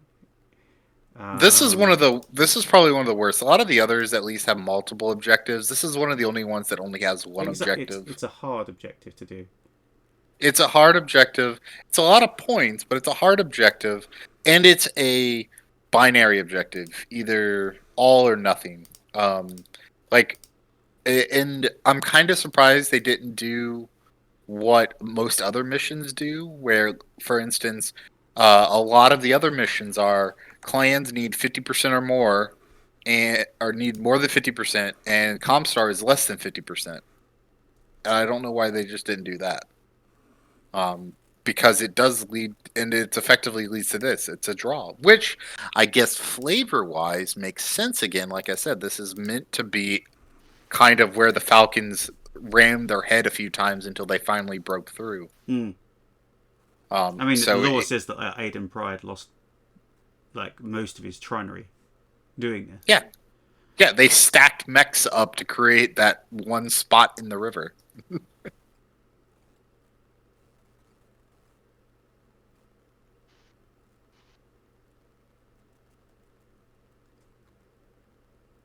So it could be spectacular that all my 3 mechs die now. So going back to the discussion about BV versus number of units, I mean, if this had been number of units, say all of these light mechs could have just been carrying elementals, still jumping. Just take like Vipers with elementals on Koshi can't jump as far, but and just basically jump across the whole map, just bouncing around with the elementals. Those elementals don't change the number of units because you're adding units in total. You're adding to the total when you're adding to the unit count. Yeah, in a way, but they become much more maneuverable. It's like the other mission, where you can have like very, very cheap, fast-moving helicopters. So shootist misses. That means oh no, he hits. Good. No misses. No. Dragonfly gets some good hits on the Black Knight. Not enough to do anything serious. So the cool thing is or I don't know if it's a cool thing, but the thing is that in my perspective, basically the battle ends right here. All forces withdraw as is. You repair, rearm, and you try again. Yeah. Dragonfly just get a hit on the head. On the get some medium pulse to the head. So yeah, Killed Koshi. the Koshi died. Yeah. What happened? Large to it? pulse took out his centre torso. Oh, in one hit. It took out someone's life support, Thor's head, and life support, and on his left torso. Thunderhawk, Gale Strife, or medium laser to the head. Critical hit on life support. And that's it. How did he do 5 damage to? He did 5 damage to the head. How did he manage to get? Oh, it was not just a head hit. It was a through armor. It was a through armor critical. Nice. I wish it was a gauze. That'd have been better. Yeah, well, that just really been removed the head. I didn't manage to get any head hits in my ERP PCs. So two mechs down. Right. Well, that's it. End of turn. Oh no, we've got a kicking phase, kicking and scratching phase now. Is everyone in range? I forget. So, but only the Koshi is an utter destruction, though. You can still recover. Was the Mad Cat through the total core? destruction? The Mad Cat was cored. Oh, so he was truly destroyed. Where? How did? You should see the damage report. It was just like central torso, central torso, central torso, central torso, central torso. That's basically it. It was like... All right. So I'm going for the miracle double punch to the head twice. Okay, let's go for it. Yeah, you can't kick the other dragonfly. But the punch was impossible! No! Did he miss? And a kick landed. He stood up all over. He stood up. So that's it. Oh, what happened there? Who blacked out? Black Knight. He. Oh, reactor shut down. He fell over. He just oh my god! Look at all the heat. This is my last turn. I might as well fire my weapons. Yeah, of course. Should have bought the other knight. Yeah, but now he has to pay for that extra pilot damage. So let's just click done and do /victory. But your blackout doesn't cause damage. You fell and took pilot damage. Ah, okay, right, fair enough.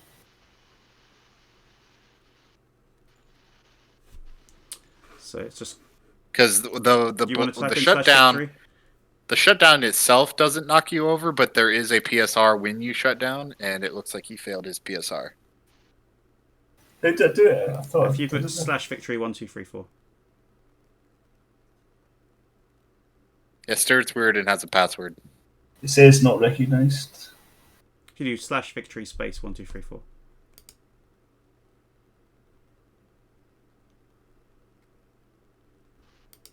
Okay.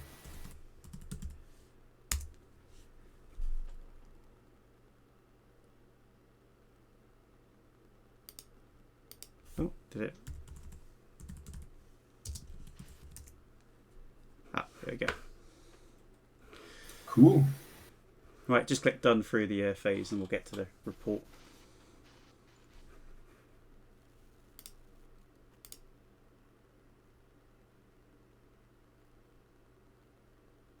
You just done through all the movement? Yeah, just click done through everything.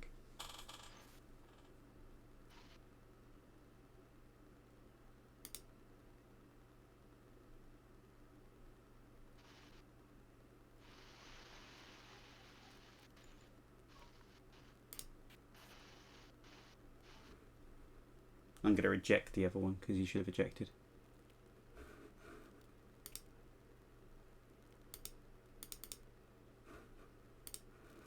I mean, at this point, I wouldn't, just because... Oh, it's forced withdrawal, so it doesn't matter. I was just going to see it feel funny as he drowned in the water. He should have ejected last turn.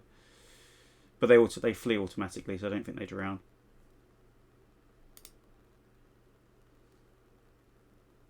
Still get pilots chilling out. But he took an extra damage. Yeah, that kind of has to be recorded.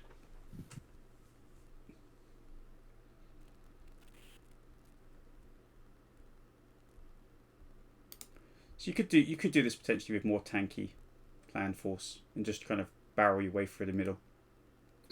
But I don't think you can. I don't I just because what he did there with the shallow or with the spot and just rushing it. If he sees if he sees your force and lining up on for the land maneuver, he just sits there and it becomes you having to take what 3 turns just to walk across that because of all the turns. Yeah, I think maybe the mistake was not just trying to get across as quickly as possible. Oh, you And actually, I was thinking about it. When you deploy up to 3 hexes in, that's actually further in than if you walked in. So one thing that you could make is that even worse? no, one thing that should happen is that everyone, and I think you should add this, all sides, both ComStar and Jade Falcon, can only deploy 1 hex in. That could limit it, because not only do you deploy 3 hexes in, but you also then get to move in that turn as well. Correct. So that's why I'm saying, because the entire point of it is you don't deploy in this mission. You just walk on. Both ComStar and clans, both are just supposed to walk on. So the closest we can get to that Mega Mech is 1 hex in. So none of the ComStar forces are destroyed. And no. We lose a Mad Cat S and a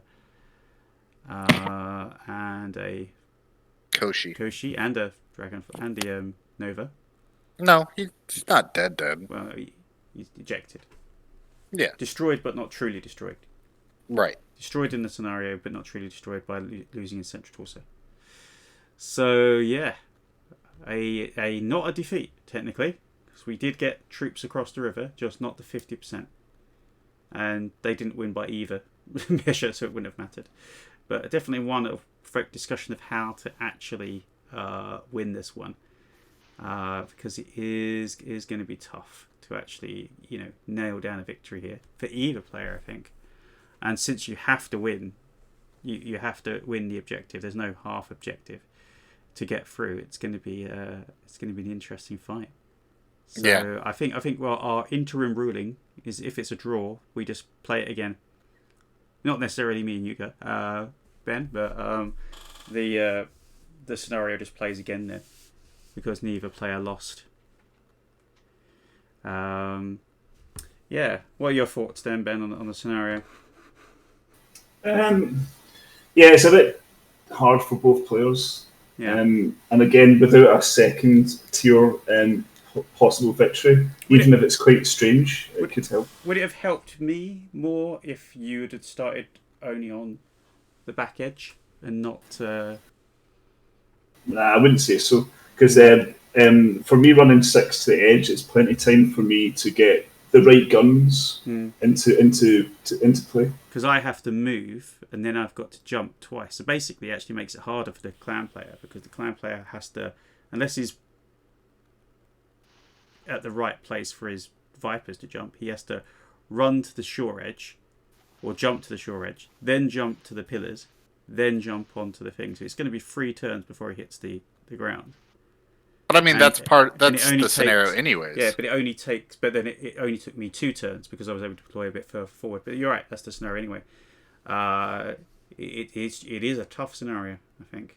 It'd be interesting to play it again. See if an alteration of force or can make any difference. So, would you agree? I think we do need to institute that it's 1 hex in, because I saw the Whitworth deploy 4 hexes in on. That was a mistake. So I corrected a couple of branches starting right at the back, and then I moved a charge or 2 less for a run to compensate. But it's that why didn't you just do edge? Edge, you didn't have to do any. You could have done edge, and it would have allowed you to deploy on any side. Yeah, I mean, I don't think that broke the game.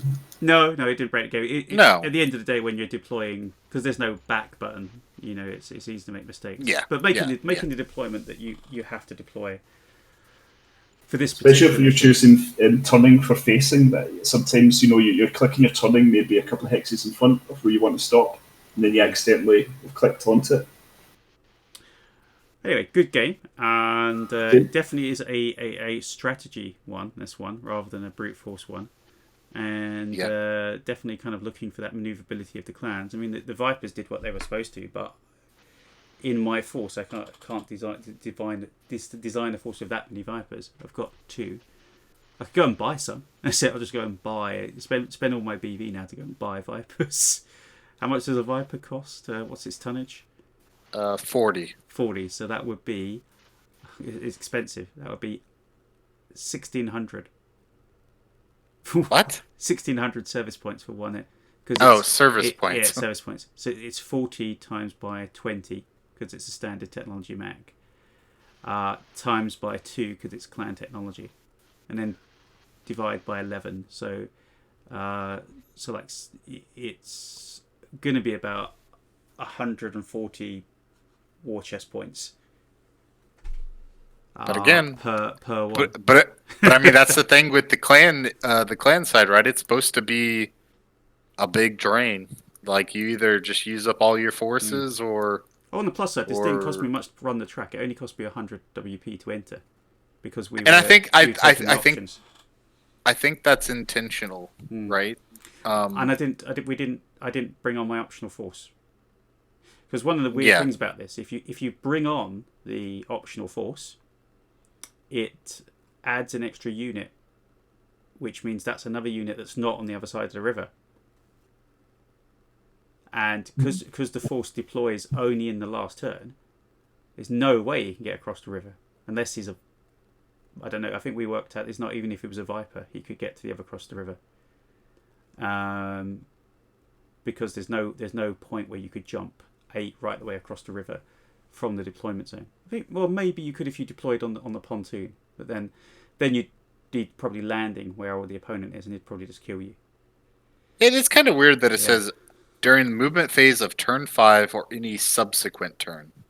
Yeah, that's what the game's not supposed to go beyond turn 5. That's what made me question whether this mission should go on after 5 turns. Not that I think it would help it going on, because there's nothing to do after 5 turns other than die and lose more BB. So you've either won or you've not. Yeah. But the writer, I was just talking to him, and he confirmed that was the intention. So even if it didn't read that way, we've actually got the person who wrote the scenario is. I mean, flower power is the same thing. It's shedding honor, turn 5, but the battle ends at turn 5. Yeah, so you basically can bring it on for one last hurrah of firepower. But it says May, so you don't have to. Correct. So it's that last, and if it's like mine, if it was a Dashi A, it can do a huge amount of damage in one turn with 1 Gauss rifle and 3 large pulse lasers. But what's the point, though? Like, neither of these battles are about killing the enemy. They're about having more units inside the city or across the river. Yeah. If it's a Lala, then it's the more units than your opponents. That would matter because you could knock down one of your opponent's units. If it's for this one, no, it doesn't really help. Unless, of course, you said maybe what I do. It's not a Walla. It's hump tulips. Oh, hump tulips. Yeah. If I did this again, I'd consider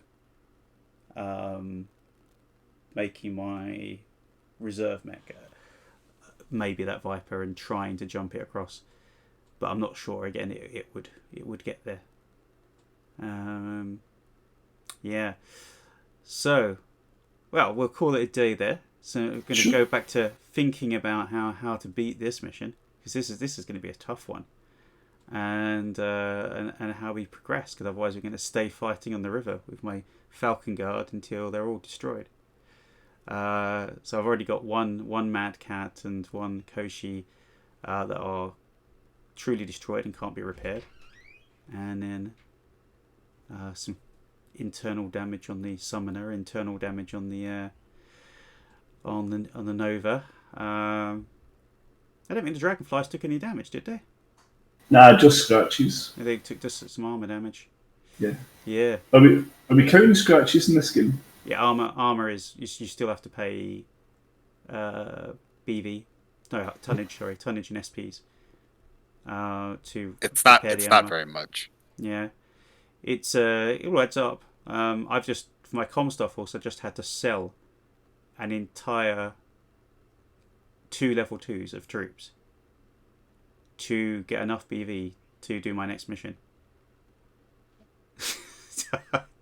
Because they'd lost the first 2 games, so now we've basically got 1 level 2 left. The other level 2 hasn't been repaired, so it can't be fielded, And it just leaves me with my last combat group, basically. My last 2 level 2s, which haven't been deployed yet. So I think it won't matter that much that we've made that new rule that the ComStar players don't give up after 4 turns, that they just carry on fighting until they run out of BV. But we've had some ComStar players win. Yeah, newsflash, ComStar players win at Tukayyid. So I think we've had two missions where ComStar players have won. Oh, 2 out of how many? About 6. I'll have to say that's not by. Actually, I think it might be more than 6 now. Yeah, my game, I think I would have lost. The first game of this campaign. Yeah, I don't think I deserve to win that. I think Tom's gone, but Tom would agree I didn't deserve to win. I'm here. He got very lucky, didn't he, at the end? Yeah. Yeah. It was. I don't mind. It was all coming down to that headshot. Right, we're going to call it a day then, and I'll sign off. So until we do another live stream, on Saturday, I hope, with my ComStar. Oh, actually, we might have a live stream. No, when am I going to have another one? Yeah, maybe Saturday with my ComStar versus Clan Wharf. But unfortunately, I was going to play Get Fucked today in the what's it called, Tamo Mountain region. But we had to just change out my opponent. So hopefully we'll get to do that mission, because I redesigned the map slightly to turn it on its other side, because that made more sense with what it said in the text. But that's going to be an interesting one to play, because it's very hard for the Smoke Jaguar player to win, because of all of the extra turrets that the ComStar player gets. So that's going to be interesting. Okay. Till next time. Well, thanks for the interesting draw. Until next time.